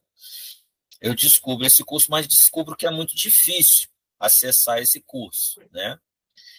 Mas eu imagino que estando lá no Instituto Benjamin Constant fazendo a massoterapia, eu conseguiria. E aí a gente vai conhecendo pessoas, né, criando possibilidades, abrindo portas, e eu consigo, cara, me matricular nesse curso de revisor. Foi, assim, muito rico, um momento, eu até agradeço muitas pessoas que passaram na minha vida nesse momento, a professora Paula Márcia, o professor Johnny Bechara, assim, para lembrar dois nomes, né, A pessoas... Paula não me lembro. Johnny, sim. Johnny foi aluno comigo no Instituto. Nossa, como o professor Johnny me ajudou nessa época, cara, e eu tinha muita dificuldade, porque até emociona lembrar, assim, dessa época, porque a vida era muito mais dura do que é hoje, sabe, Maurício? E aí eu chegava atrasado para o curso e foi muito complicado, assim, esse momento, sabe? E o professor Johnny, ele simplesmente me abraçou, cara. Quando ele me conheceu, eles queriam até me tirar do curso, sabe? Que ó, não dá, você chega atrasado e não vai ter como. Ele falou, eu me lembro de ouvir, assim, especificamente dele, falou, esse aqui é meu aluno. Ele era um dos coordenadores lá do curso, né? E eu me lembro que na prova final, cara, desse curso, a gente sabia que existiam 2 vagas para estágio, nós éramos acho que 20 e tantos alunos no curso. Existiam 2 vagas para estágio, e desses 2 estagiários, um seria contratado. E eu vi naquilo ali a minha chance. Falei, bom, se não for agora, vai ser muito difícil eu conseguir depois, né, de novo. E aí, cara, de verdade, eu dei tudo que eu tinha. Só que no dia da prova final, cara, eu vim aqui de Volta Redonda e aconteceu tudo. Cheguei lá com 40 minutos de atraso para fazer a prova. Falei, não tem mais como, a prova já começou e tal. Eu falei, mas eu queria falar com o professor Johnny. Não, ele não vai poder falar, enfim, tal. E ele me ouviu, cara, lá de dentro. Ele falou, manda ele entrar. Vitória dentro, manda ele entrar. Olha, ele tá mandando você entrar. Eu entrei, ele falou, não, pega a prova lá, ele vai fazer a prova comigo aqui. Aí entregaram a prova. Ele falou, não, me dá essa prova aqui. Lê isso aqui para mim. Me entregou um livro. E falou, vai lendo. E eu fui lendo. Graças a Deus eu sempre tive uma desenvoltura razoável, né, na leitura, assim, sempre li muito, né? E aí fui lendo aquilo para ele. Ele falou, pode parar. Aquele jeito dele, né? Quem conhece o professor Johnny sabe, aquele jeitão dele. Pode parar. Eu falei, não tá legal, professor? Não. Você já está aprovado. E você é um dos nossos estagiários. E até emociona realmente falar disso, né? E aí eu sou qualificado para o estágio, faço estágio com a coordenação dele, e ele me falou, você sabe que... Um dia ele me chamou lá na sala dele e falou, você sabe que a gente vai contratar um de vocês dois, né? Eu falei, professor, isso é o que a gente sabia lá no curso. Então, você está contratado, semana que vem você traz sua documentação aí que a gente vai te contratar. Então, assim, foi muito rico, sabe? Ele me ajudou muito lá na época, me deu muitos bons exemplos, né? Um cara assim que eu tenho uma admiração. Infelizmente eu já não tenho mais contato com ele, né? Porque ele, enfim, mas até há pouco tempo a Acho gente... que ele está morando em Campos, né? Atualmente ele está morando em Campos, né? acho que ele meio que se isolou, né? Segundo eu soube, não está tendo mais muito eu contato. também, ninguém tem contato com ele, já perguntei. É. Né? Mas até quando eu tinha, a gente sempre conversava, ele sempre me aconselhava, né, os caminhos e tal. Então é um cara que, assim, eu tenho por ele uma admiração, assim, muito grande. E aí eu sou selecionado para o estágio, sou selecionado para trabalhar, e aí trabalho na imprensa, assim. Fui subindo, né, degraus lá, enfim. Mas aí, infelizmente, coisas acontecem nesse meio do caminho, e eu saio da imprensa em 2008, em setembro de 2008, mas aí já saio para entrar no concurso de Angra, já sendo aprovado lá em Angra, na época. E aí já entro em Angra, apesar da matrícula na área administrativa, né, já entro em Angra para atuar como revisor no CAP, Angra dos Reis. Você sabe que o Johnny foi diretor do Instituto, né? Sim, sim, sim, sim. Foi aluno, professor, diretor, né? Foi. Ele foi o segundo cego que conseguiu ser professor. É uma coisa interessante. O Instituto foi fundado em 1854, né? O primeiro diretor foi o Xavier Sigol. Sim. Mas quem digamos assim, foi o grande articulador do Instituto foi o Álvares de Azevedo. Sim, Bom, sim. tudo bem, o Álvares de Azevedo morre em março de 54. Ele morre muito jovem, quer dizer. Mas ele não seria diretor do Instituto nunca. O primeiro diretor cego, o primeiro cego que consegue ser diretor do Instituto, veja bem, o Instituto foi fundado em 1854. Sim. O primeiro diretor foi o Malcher, em 1970. Então, até então, eles nunca pensaram, nunca quiseram colocar um cego como diretor. Entendeu? E o Johnny vai ser o segundo que cego consegue ser diretor do Instituto. Agora teve lá o João Ricardo, me parece que parou por aí. Entendeu? Sim. Mas eu me lembrei, o Instituto foi minha casa. Então, me preocupa muito, Maurício, é até interessante, claro que talvez a gente possa aprofundar mais isso no nosso segundo papo, né? No segundo momento da nossa conversa, mas eu quero, até só para pegar um gancho depois, me preocupa muito esse cenário que você começou aí a desenhar, né? Em relação à qualificação, de fato. O que a gente vai deixar daí para frente? E aí eu quero, até já para dar sequência nesse gancho, né? Uma coisa que eu sempre converso muito aqui com os meninos, sempre falo muito disso aqui, dizem assim, mas o ser humano hoje em dia ele não se qualifica mais da maneira que deve. Mas, cara, de verdade, eu acho que nós, que somos pessoas com deficiência, né, no nosso caso aqui visual, acho que nem esse direito a gente tem. Que eu entendo assim claramente que se a gente não for muito bom, e não basta ser bom, se a gente não for muito bom no que a gente faz, esse espaço não vai surgir. Não vão surgir outras oportunidades como surgiu, né, para o Malcher, para o professor Joani, agora recentemente para o João Ricardo, né? A gente vê uma perda, né, de qualidade realmente. Isso muito me preocupa.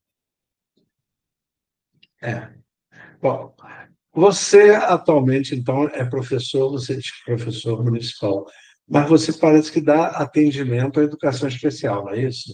Sim, Maurício. Como é que é esse? Tanto em Angra quanto em Volta Redonda, você trabalha com educação especial? Sim, Maurício, eu trabalho aqui em Volta Redonda, na Escola Municipal Especializada Dr. Hilton Rocha, e aí eu respondo por Braille, Soroban, e aqui a gente desenvolve um projeto de jogos também, com os meninos, com os alunos, né? Em Angra, até o ano passado, eu dividia a minha carga horária entre escola e CAP. Em Angra, a gente tem duas instituições voltadas para a pessoa com deficiência visual, do município. Lá tem o CAP, né, que é o Centro de Apoio. Tem o Centro de Apoio Pedagógico. Então, a minha carga horária até o ano passado ela era dividida, né? Então, na escola, eu dava aula de Braille, e Soroban também, e na outra metade da minha carga horária eu atuava como revisor. A partir de agora, né, de 2025, desse ano de 2025, eu estou com dedicação exclusiva no CAP. Então, em Angra, hoje eu só atuo como revisor no CAP. E aí lá no CAP a gente também participa de cursos, né? A gente enfim, além de atuar como revisor, Mas, a gente também participa nas então, o formações. CAP tem produção Braille, quer dizer, isso aí é um papo que nós vamos levar, claro, proximamente. Mas, então, o CAP, claro, você não vai fazer revisão do que não existe. Então, tem produção Braille Sim, no sim, a CAP. gente produz, a gente atende toda a região da Costa Verde, né, os alunos incluídos, a demanda do município, enfim. Inclusive, na semana Ah, passada, só para ilustrar um pouquinho do trabalho que a gente faz lá, né? Inclusive, na semana passada, a gente participou da abertura de uma exposição de fotos.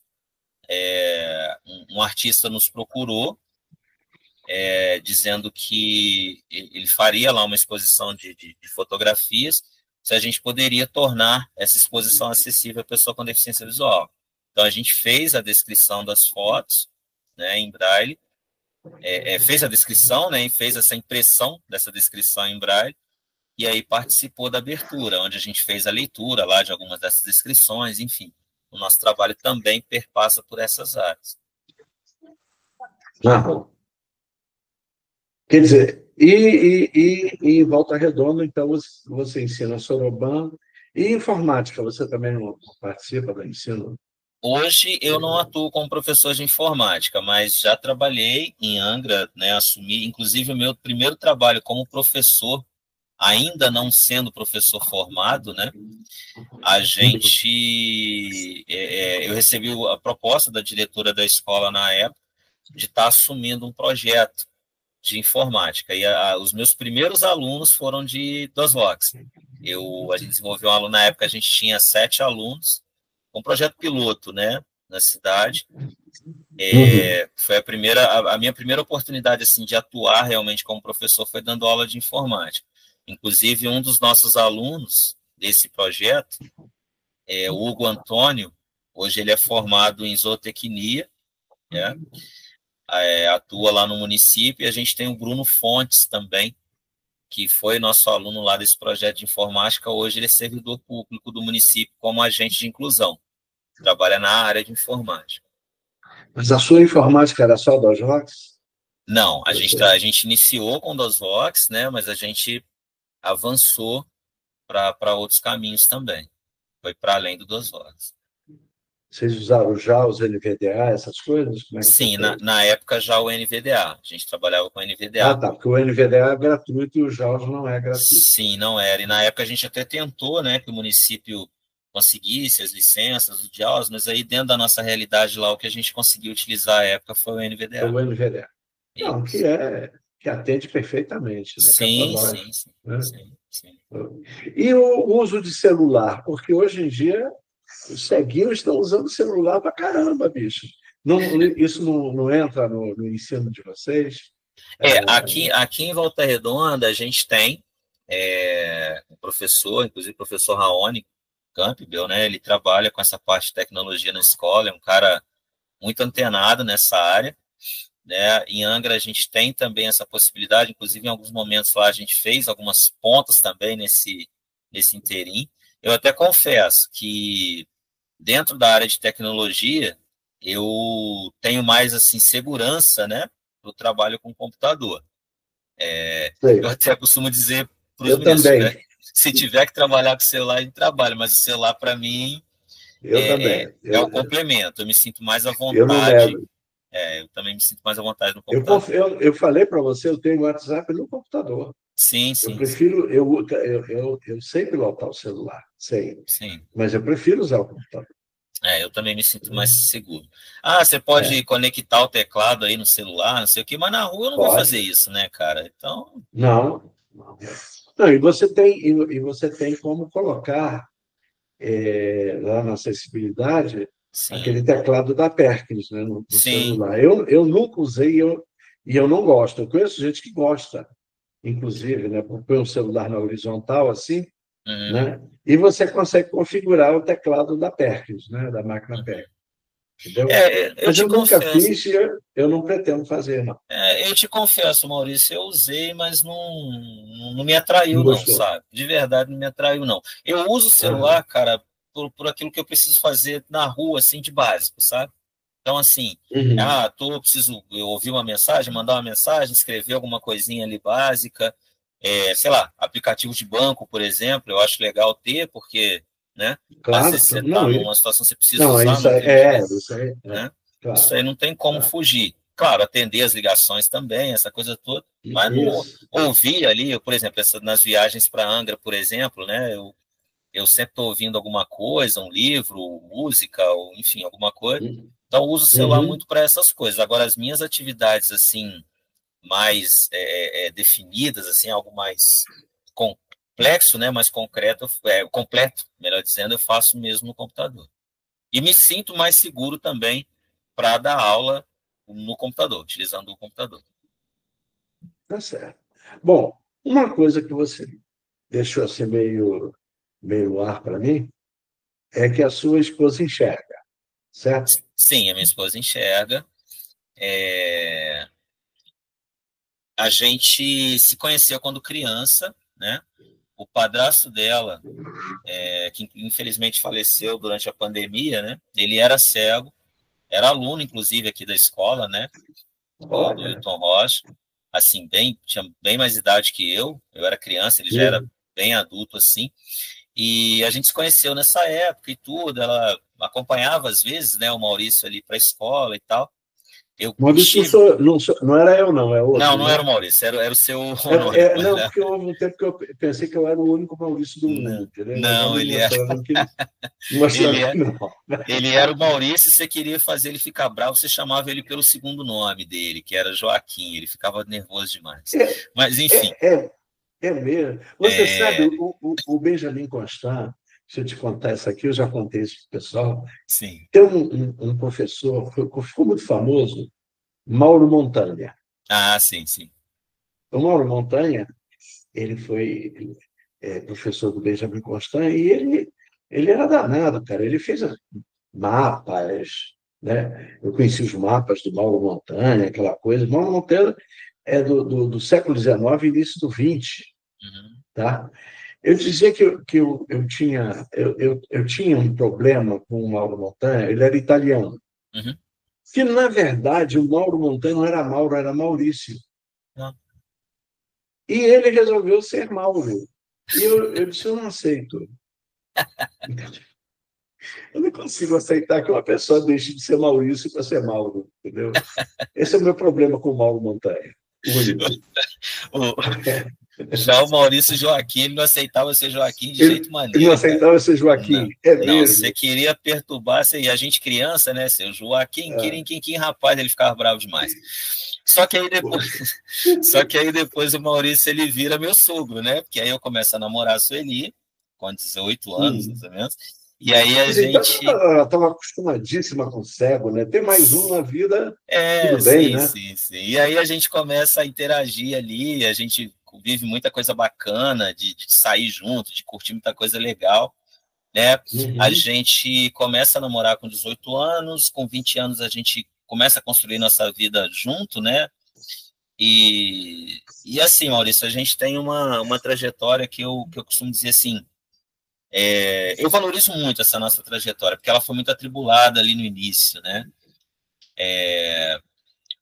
Te falei, né? Falei para vocês aqui, a gente tem hoje 2 filhos, graças a Deus, 2 filhos maravilhosos, o João Pedro com 13, o Rafael Thiago com 20, mas antes do Rafael Thiago a gente tem 3 perdas, né? Que para a gente são muito traumáticas, assim, porque a primeira já nasce sem vida, o segundo nasce e fica 7 dias na neonatal, a terceira vive 6 horas e a gente desiste de ter filho, enfim, aquela dificuldade, né, que a gente tem de aceitar o que a vida nos Uhum. oferece. Mas aí Uhum. depois a gente decide não ter mais filhos, nossos mesmo naturais, pensa na possibilidade de adoção, mas Deus, né, da maneira que escreve as coisas, manda para a gente o Rafael Thiago, nosso filho mais velho, graças a Deus está aí com a Júnior, né? gente. Ele é o Júnior. Na verdade, não Júnior, porque ele tem o sobrenome dela também, né? Então ele não fica Ah, como Júnior.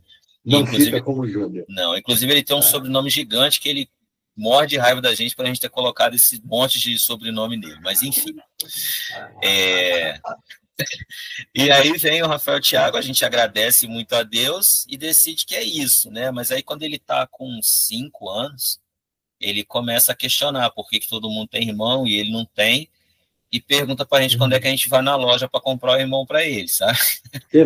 Perfeitamente. E queria também saber o seguinte: em Volta Redonda tem essa loja? Não tem, cara. A gente procurou aqui, mas não encontrou de jeito nenhum. Aí resolvemos produzir, né? Mas aí vem mais uma perda e a gente decide, mas aí resolve tentar de novo. Mas aí, graças a Deus, 7 anos e meio depois, nasce o João Pedro, né? E graças a Deus ele não pediu irmão, né? Ele já tinha um, não queria o outro. E aí, graças a Deus, a gente construiu a nossa família dessa forma. E assim, de verdade, Maurício, aproveitando esse nosso bate-papo, né? Eu tô, como eu falei no início, né? Muito feliz de poder estar participando aqui. Eu agradeço muito a Deus pela família que eu tenho, né? Já falei aqui dos meus pais, da minha irmã. Minha irmã já é casada também, não tem filhos, né? A minha esposa, os meus filhos, meus amigos, né? Enfim, o ciclo de tudo que eu tenho aqui da minha vida. Eu costumo dizer que eu não tenho muito, mas o tudo que eu tenho eu agradeço muito a Deus por isso. Eu me considero uma pessoa realizada.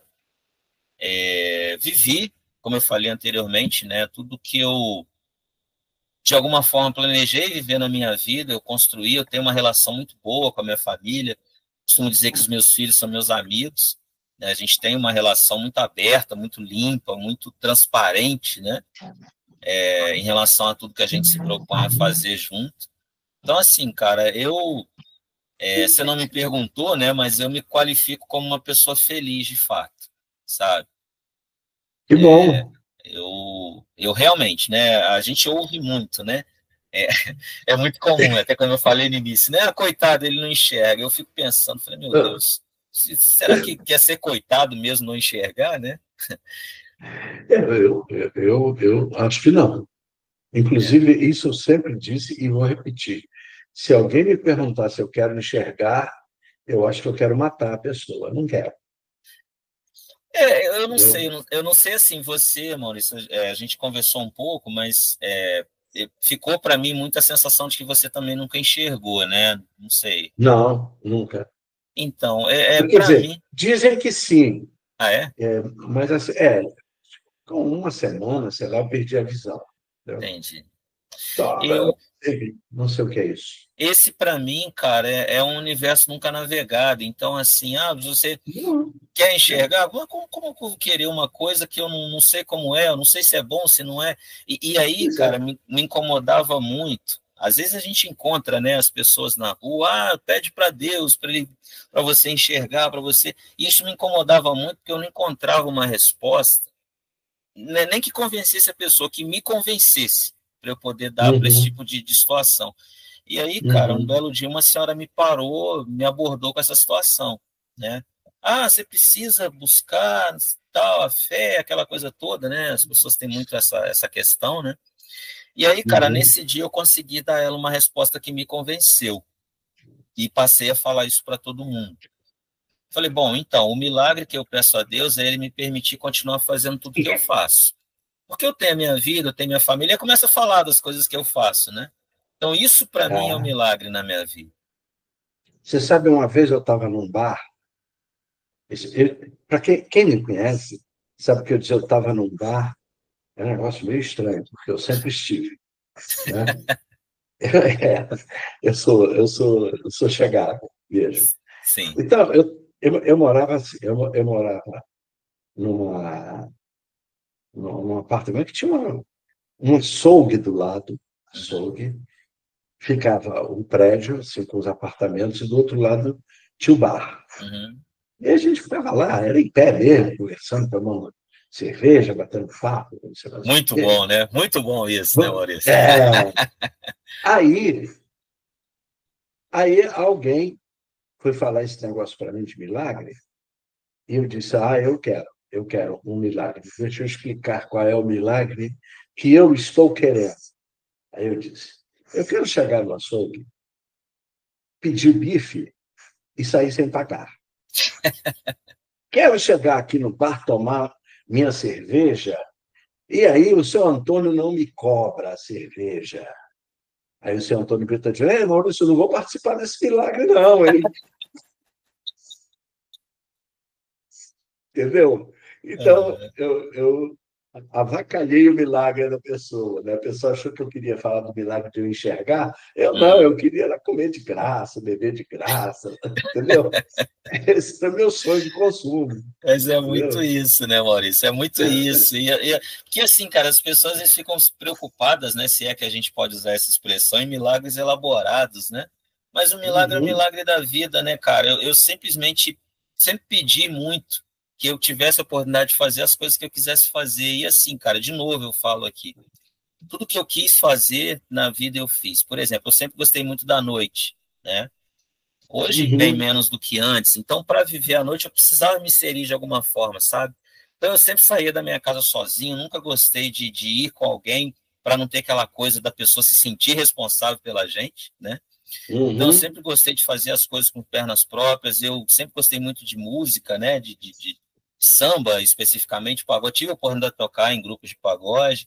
Eu sempre gostei muito de Qual futebol, instrumento que você tocava? percussão. Que Sempre perpassei ali com todos os instrumentos de Ou percussão. seja, você sempre gostou de bater, é isso? É verdade, Sempre gostei assim? de fazer bagunça. Ah, E aí, cara, eu quis jogar bola, tive a oportunidade de jogar bola. Infelizmente, Deus não me deu habilidade para ser como Play, ser como o João, o Jefinho, o Ricardinho, os caras da vida. Mas eu tive a oportunidade de disputar meus campeonatos, viver minhas experiências bacanas, sabe? Sempre quis ser pai. Deus me deu 2 filhos maravilhosos, tenho uma esposa maravilhosa, enfim. Então, cara, é isso que eu considero como milagre. Tenho meu trabalho, né? Infelizmente, como todo brasileiro, a gente tem as nossas dificuldades aí, que não são poucas, né? Ano passado, e talvez seja pertinente a gente falar aqui, a gente pode voltar mais um pouquinho adiante. Ano passado eu vivi uma experiência aqui que eu queria muito viver. Eu sempre gostei muito de política, né? Meu pai uhum. sempre participou de movimentos sindicais e tudo. Eu sempre. Hoje a política está meio desgastada, né? Infelizmente, por tudo aí que a gente tem presenciado. Mas eu sempre gostei muito de acompanhar os discursos dos nossos políticos mais antigos, né? Aquela coisa, enfim, histórica. Eu tinha um grande desejo de enveredar por esse caminho em algum momento. Me filiei em alguns momentos a partido político e tudo. E ano passado eu tive a oportunidade de me candidatar aqui na cidade a vereador, né? Foi uma experiência que eu precisava ter, eu queria ter. Não quero mais, de verdade não mesmo. Mas vivi o que precisava viver. Tive aqui 125 votos, 124 mais o meu, costumo brincar.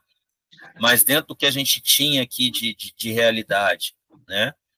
Não tive apoio nenhum, financeiro nenhum, né? E Você, apoio você tem partidário nenhum. certeza, você tem certeza que a Sueli votou em você? Ah, Olha, isso é rapaz, intriga, hein? Isso Ela é disse, intriga, hein? ela disse que Ela sim, disse. cara. Eu até Ah, tentei ah, tá. monitorar aqui a zona eleitoral dela, mas não consegui, sabe? Mas eu precisava viver isso, sabe, Maurício? Infelizmente, se eu Qual, colocar na balança hoje, qual é, partido que você se candidatou? eu vim pelo MDB. Foi onde a porta abriu, enfim, a coisa acabou Uhum, surgindo um uhum. convite, né, para a gente enveredar por esse caminho. Você conheceu a Vanúbia? Você conheceu a Vanúbia? Conheci sim. Tá. E paro nesse conheci. Tudo bem. É, é, Tá bom. E eu tive a oportunidade de viver essa oportunidade que eu queria viver, né? Penso que deixei um material dentro daquilo que eu podia deixar. A gente trabalhou muito na rede social, sabe? A gente fez alguns momentos Uhum. bacanas aqui dentro do que a gente podia fazer. Ouvi de candidatos, inclusive, que foram eleitos aqui, 3 me falaram isso, que eu deveria continuar, porque dentro do que eu tinha para trabalhar, eu consegui fazer muita coisa, e foi uma votação considerável dentro da realidade que a gente tinha aqui. Uma coisa que eu vou levar muito para mim, sabe, Maurício? Eu ouvi de muitas pessoas aqui, não foram poucas. E isso, assim, num primeiro momento me incomodou, mas depois me fez acreditar que o recado foi dado, que a missão foi cumprida, né? As pessoas me diziam, Perfeitamente. eu gostaria de poder votar em você, mas eu não posso. Porque eu não tinha nada para oferecer, sabe, Maurício? E, infelizmente, as pessoas buscam hoje na política isso, né? É, O que eu vou é. ganhar votando em você? votando em mim não iam ganhar nada, porque eu não tinha nada para oferecer, eu não tinha recurso. Para ser sincero, e só para ilustrar e finalizar esse assunto, né, pelo menos da minha parte, a única coisa que a gente conseguiu fazer aqui de concreto, eu fiz um movimento de rifa mesmo entre amigos. Um colega me doou aqui um kit churrasco, a gente rifou esse kit churrasco, e aí no segundo sábado antes da eleição, vamos dizer assim, a gente fez uma caminhada aqui pelo bairro e fez uma roda de samba aqui, numa praça do bairro. Foi a única coisa que a gente conseguiu fazer com o dinheiro dessa rifa, sabe? Fora isso, cara, eu não tive recurso nenhum. Então, assim, cara... E o partido também não te deu recurso, né? De maneira nenhuma, nada. Nem não só financeiro, nem apoio político, nem nada. Simplesmente me emprestou a legenda para que eu me candidatasse. Isso foi algo que muito me decepcionou também, porque eu queria realmente apresentar um trabalho de qualidade, mas isso não me foi possível, né? E por isso eu de verdade não quero mais. Não quero, acho que não... Vivi o que tinha que viver, eu precisava viver, não me arrependo em nenhum momento. Levei até o final com seriedade, dentro do que eu podia fazer. Realmente entendi isso como um momento importante na minha vida, né? Mas foi bom, passou. O triste é assim, é colocar na balança e achar que dava para ter ido mais. Então, assim, talvez os fatos negativos eles pesem mais em relação aos positivos. E aí eu não quero mais caminhar por esse lado. Mas valeu a pena, com certeza valeu. Não, que bom, quer dizer, não, isso aí... Bom, sei lá, de repente você consegue ser, sei lá. Mas isso aí, eu não posso falar no que eu nunca quis. Né? Eu nunca quis me candidatar. Eu disse que eu não tenho... eu não tenho... Não é só estômago, eu não tenho estômago, fígado, baço. Eu não sei aturar determinadas coisas, entendeu? Então, eu não quis, nunca quis, embora eu tenha que te confessar, e já tenho até sugerido. Mas a minha vontade de não ser tão grande que as pessoas sugeriram assim, meio assim, sabe? Mais ou menos. Poxa, seria tão bom que você fizesse, né? Mas, cara, eu nunca quis, entendeu? Eu já fui filiado, eu não escondo, não, fui filiado ao PT, inclusive. Sim. Tá? Participei de muita política, até vou te contar uma da tua cidade. Sim. Acho que foi em 88 ou 89, não me lembro o ano, mas é por aí, 88, 89. Nós tínhamos no Rio de Janeiro o Conselho Municipal de Defesa dos Direitos da Pessoa Portadora de Deficiência. Eu estive nesse conselho de 86 a 90 e presidi o conselho também. Tá? Então, o prefeito da época, não me lembro o nome, Juarez ele queria... Antunes? dessa época de 88, 89, eu não me lembro o nome dele. Uhum. Eles queriam criar um conselho municipal aí em Volta Redonda. Entendeu? E convidaram o Conselho Municipal do Rio, que era muito bem conceituado na época, né? Para conversar com as associações, com as pessoas, com não sei o quê, em Volta Redonda. E eu não podia, porque eu trabalhava, né? Uhum. E aí eu estava envolvido com trabalho naquela época, então eu não pude ir a Volta Redonda, porque era assim, a gente ia sair um dia de tarde, Sim. ia passar o outro dia todo, né? E voltar à noite, né? E tal, então, mas eu não consegui liberação para ir, né? Sim. Mas houve sim o pessoal do Conselho Municipal do Rio foi a Volta Redonda orientar, indicar, dizer como é que era. Eu não me lembro mais, mas eu acho que criaram sim o Conselho Municipal das Pessoas com Deficiência aí em Volta Redonda. Eu acho que chegaram a criar sim. Ele existe, inclusive. Então criaram mesmo, Uhum. entendeu? Então criaram. Então eu não pude, infelizmente, eu não pude. Eu só conheço a sua cidade de passar pela Via Dutra. Entendi. Eu nunca desci. Nunca desci na sua cidade, só passei pela Via Dutra. Mas virá. Já fica aqui o convite. Você vai ser muito bem recebido tendo a oportunidade de estar por aqui. Quando estiver aqui pelo Rio, fica aí o convite. Esse conselho, Maurício, ele existe até hoje na cidade, mas infelizmente eu até participei de alguns momentos dele, nos momentos que a gente teve aqui a possibilidade de criar uma associação, né, só com deficiência visual aqui em Volta Redonda. Infelizmente a gente ainda não conseguiu incutir nas pessoas aqui a ideia de associação de fato, enfim. Mas esse conselho, infelizmente, aqui nunca decolou, de fato. Ele existe no papel, decolou. Não, mas ele nunca decolou, não. Infelizmente, né? Nunca decolou. É sempre bom, né? Do Rio decolou, caiu, nem sei como é que está. Também deixei. Depois eles criaram o Conselho Estadual também. Aí eu já estava fora. Sim.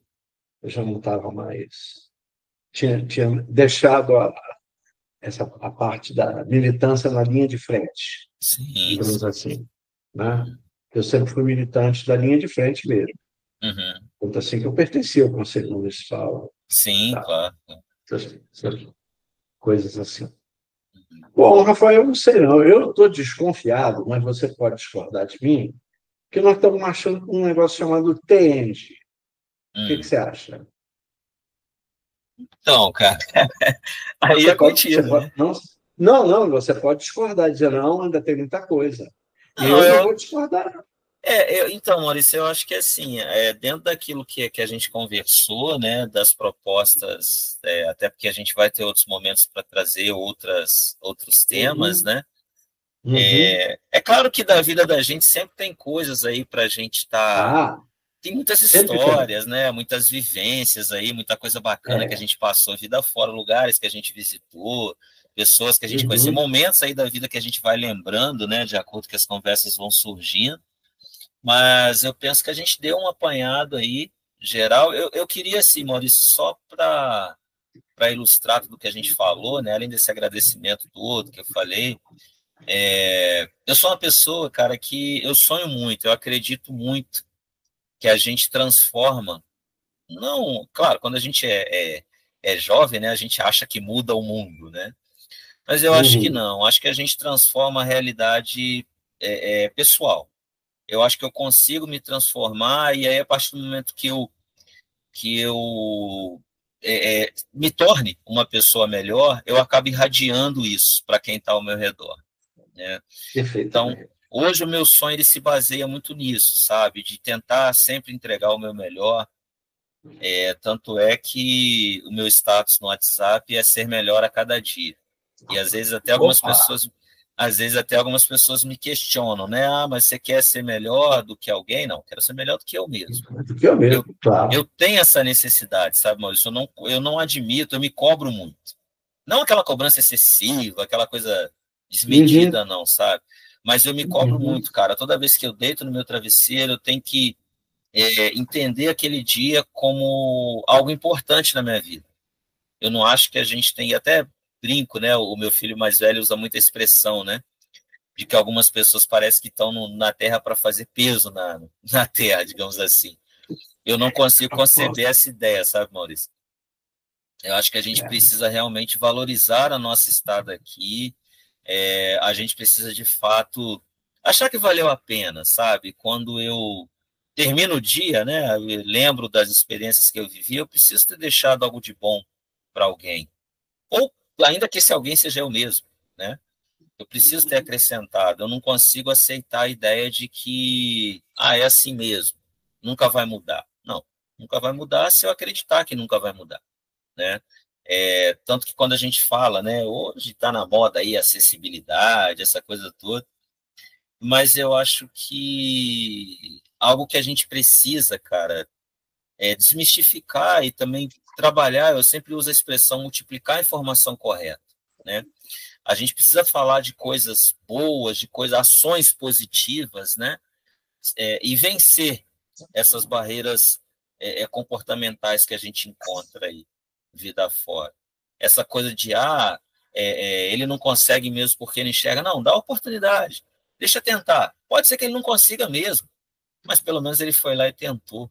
Né? Então, eu sou muito sonhador nesse sentido, sabe? Hoje, nesse sentido que eu busco, me moldar cada dia, tentar sempre estudar, tentar sempre aprender. tentar me colocar sempre no lugar do outro para entender de que forma que ele pode estar encarando aquela situação. Eu trabalho muito com alunos de reabilitação, né? E aí tem uma história que eu costumo citar. Há pouco tempo a gente recebeu aqui em Volta Redonda, eu até cito aqui o nome dele com muita tranquilidade, que a gente conversa muito sobre isso, uso muito o exemplo dele, e ele sabe disso, que é o Reginaldo. O Reginaldo, ele chegou para a gente num processo assim depressivo muito acelerado, sabe? E ele chorava o tempo todo. De cada 9 palavras, de cada 10 palavras que ele dizia, 9 era vou me matar, não tem mais por que estar aqui e tal, enfim. E aí eu me cobrava muito, né, no sentido de como eu ia ajudar esse aluno, de que forma que eu ia somar na vida dele. Ele trabalhava como açougueiro, né? Você falou açougue aí há pouco tempo. E ele atuava como açougueiro e aí ele queria, de algum jeito, retomar esse trabalho. E daí um belo dia eu falei para ele, falei, cara, você já parou para pensar que de repente você pode não mais atuar lá com as facas, não sei como é que é, não sei se é possível, enfim.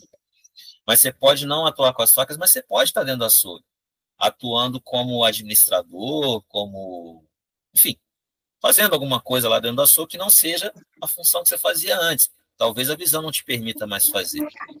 E hoje esse aluno ele está no curso de administração, na UGB aqui em Volta Redonda.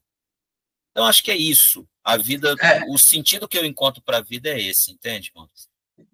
Uhum. Não, muito legal, muito legal. Quer dizer, agora, de 10 palavras, ele não usa mais vou me matar, né? Não. Hoje é um cara que está super bem entrosado, está inteirado, né? Está lá na faculdade fazendo curso, está acreditando muito e, enfim, se E continua no transformou. açougue? Continua no açougue? Não, ele não trabalha mais no açougue, ele Ah, frequenta lá esse açougue, né? Mas está lá no curso de administração dele. mas é uma pena, né? Porque quando eu for aí, eu ia querer uma picanha de qualidade, não é? Eu só não sei Então, se eu ele ia vai poder conversar. fazer o milagre, né? Que você espera, mas quem sabe? Não, ia contar com o Reginaldo. Ó, Reginaldo, dá uma picanha maneira aí, Não, né? mas Vamos isso fazer. aí é com certeza. Isso aí ele tem os caminhos bons, com certeza Ele tem os tem. caminhos. Ah, fazer Tem. um churrasco aí na casa do Rafael Thiago. Já comecei a Ah, gostar dessa ideia, hein?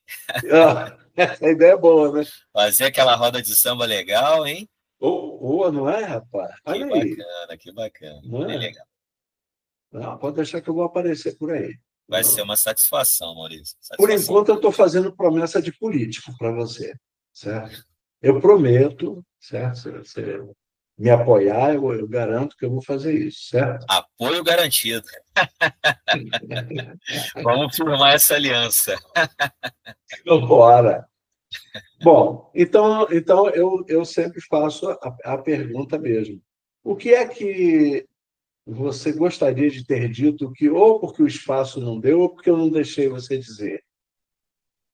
Maurício, eu penso que Pode acontecer de eu não ter deixado é, você dizer, né? não, mas eu penso que está dito. Eu, mais uma vez aqui, cara, quero reforçar o agradecimento, né, pela oportunidade. Eu gosto muito de participar desses momentos. Eu acho que são momentos ricos, né? A gente cresce muito enquanto pessoa quando a gente olha para dentro da gente mesmo. Se eu posso deixar uma mensagem para a gente ir finalizando, né? Eu quero deixar essa mensagem mesmo de otimismo, mas nesse otimismo assim velado, essa coisa de vamos lá, é possível, não, essa coisa de que realmente a gente consegue ter uma vida de qualidade, sabe, Maurício? Eu me vejo, é muito difícil, né, as pessoas nos enxergarem como uma pessoa que realmente tem uma vida para além do fato de não enxergar. Então, a mensagem que eu quero deixar assim, aqui que é possível a gente ter uma vida de qualidade, sim, apesar da questão da deficiência visual. Né? Que a gente tem, sim, as nossas lacunas, mas que são lacunas da nossa capacidade humana, realmente. Né? Que a deficiência, eu até costumo dizer muito, que a deficiência ela pode te limitar, mas ela não te impede, a partir do momento que você acredita que você é capaz. Então, assim, penso que você deixa muita vontade, né, para a gente se colocar, isso é muito importante, a gente ter essa oportunidade de realmente se colocar dentro daquilo que a gente pensa enquanto pessoa, né, acho que para mim, acrescentou bastante, espero de verdade ter acrescentado de alguma forma no trabalho.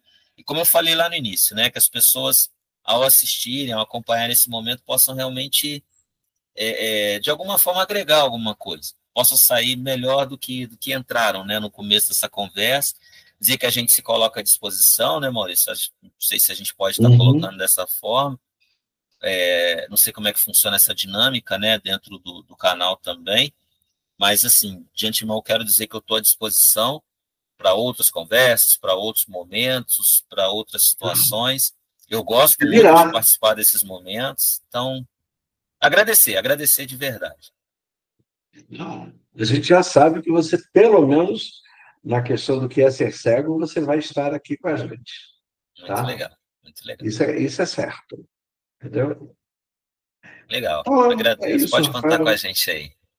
Tá bom. Então, eu queria te agradecer muitíssimo o papo, foi legal, né? Agora eu já posso dizer, não, eu também conheço o Rafael. Muito bacana, muito né? bom, muito bom. Também sei quem é o Rafael. Agora, né?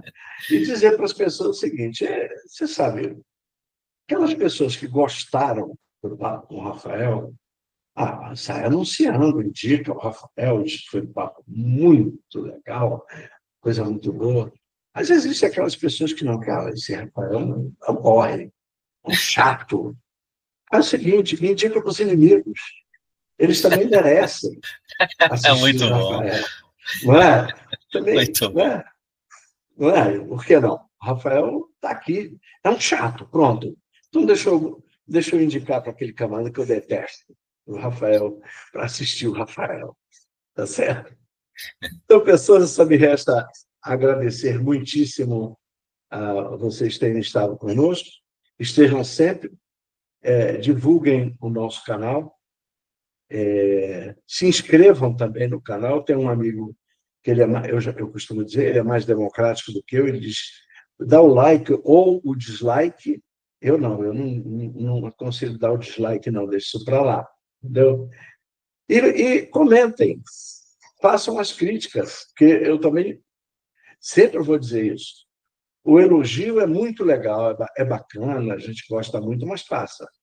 O que fica mesmo é a crítica, e ainda mais quando ela é construtiva, para a gente poder melhorar. Tá bom? Eu até tive dificuldade de falar o melhorar, hein? Você vê como é que é? Assim, desse jeito, né? Entendeu? Então, critiquem mesmo, colaborem conosco, estejamos juntos. Bom, pessoas? Então, até a próxima.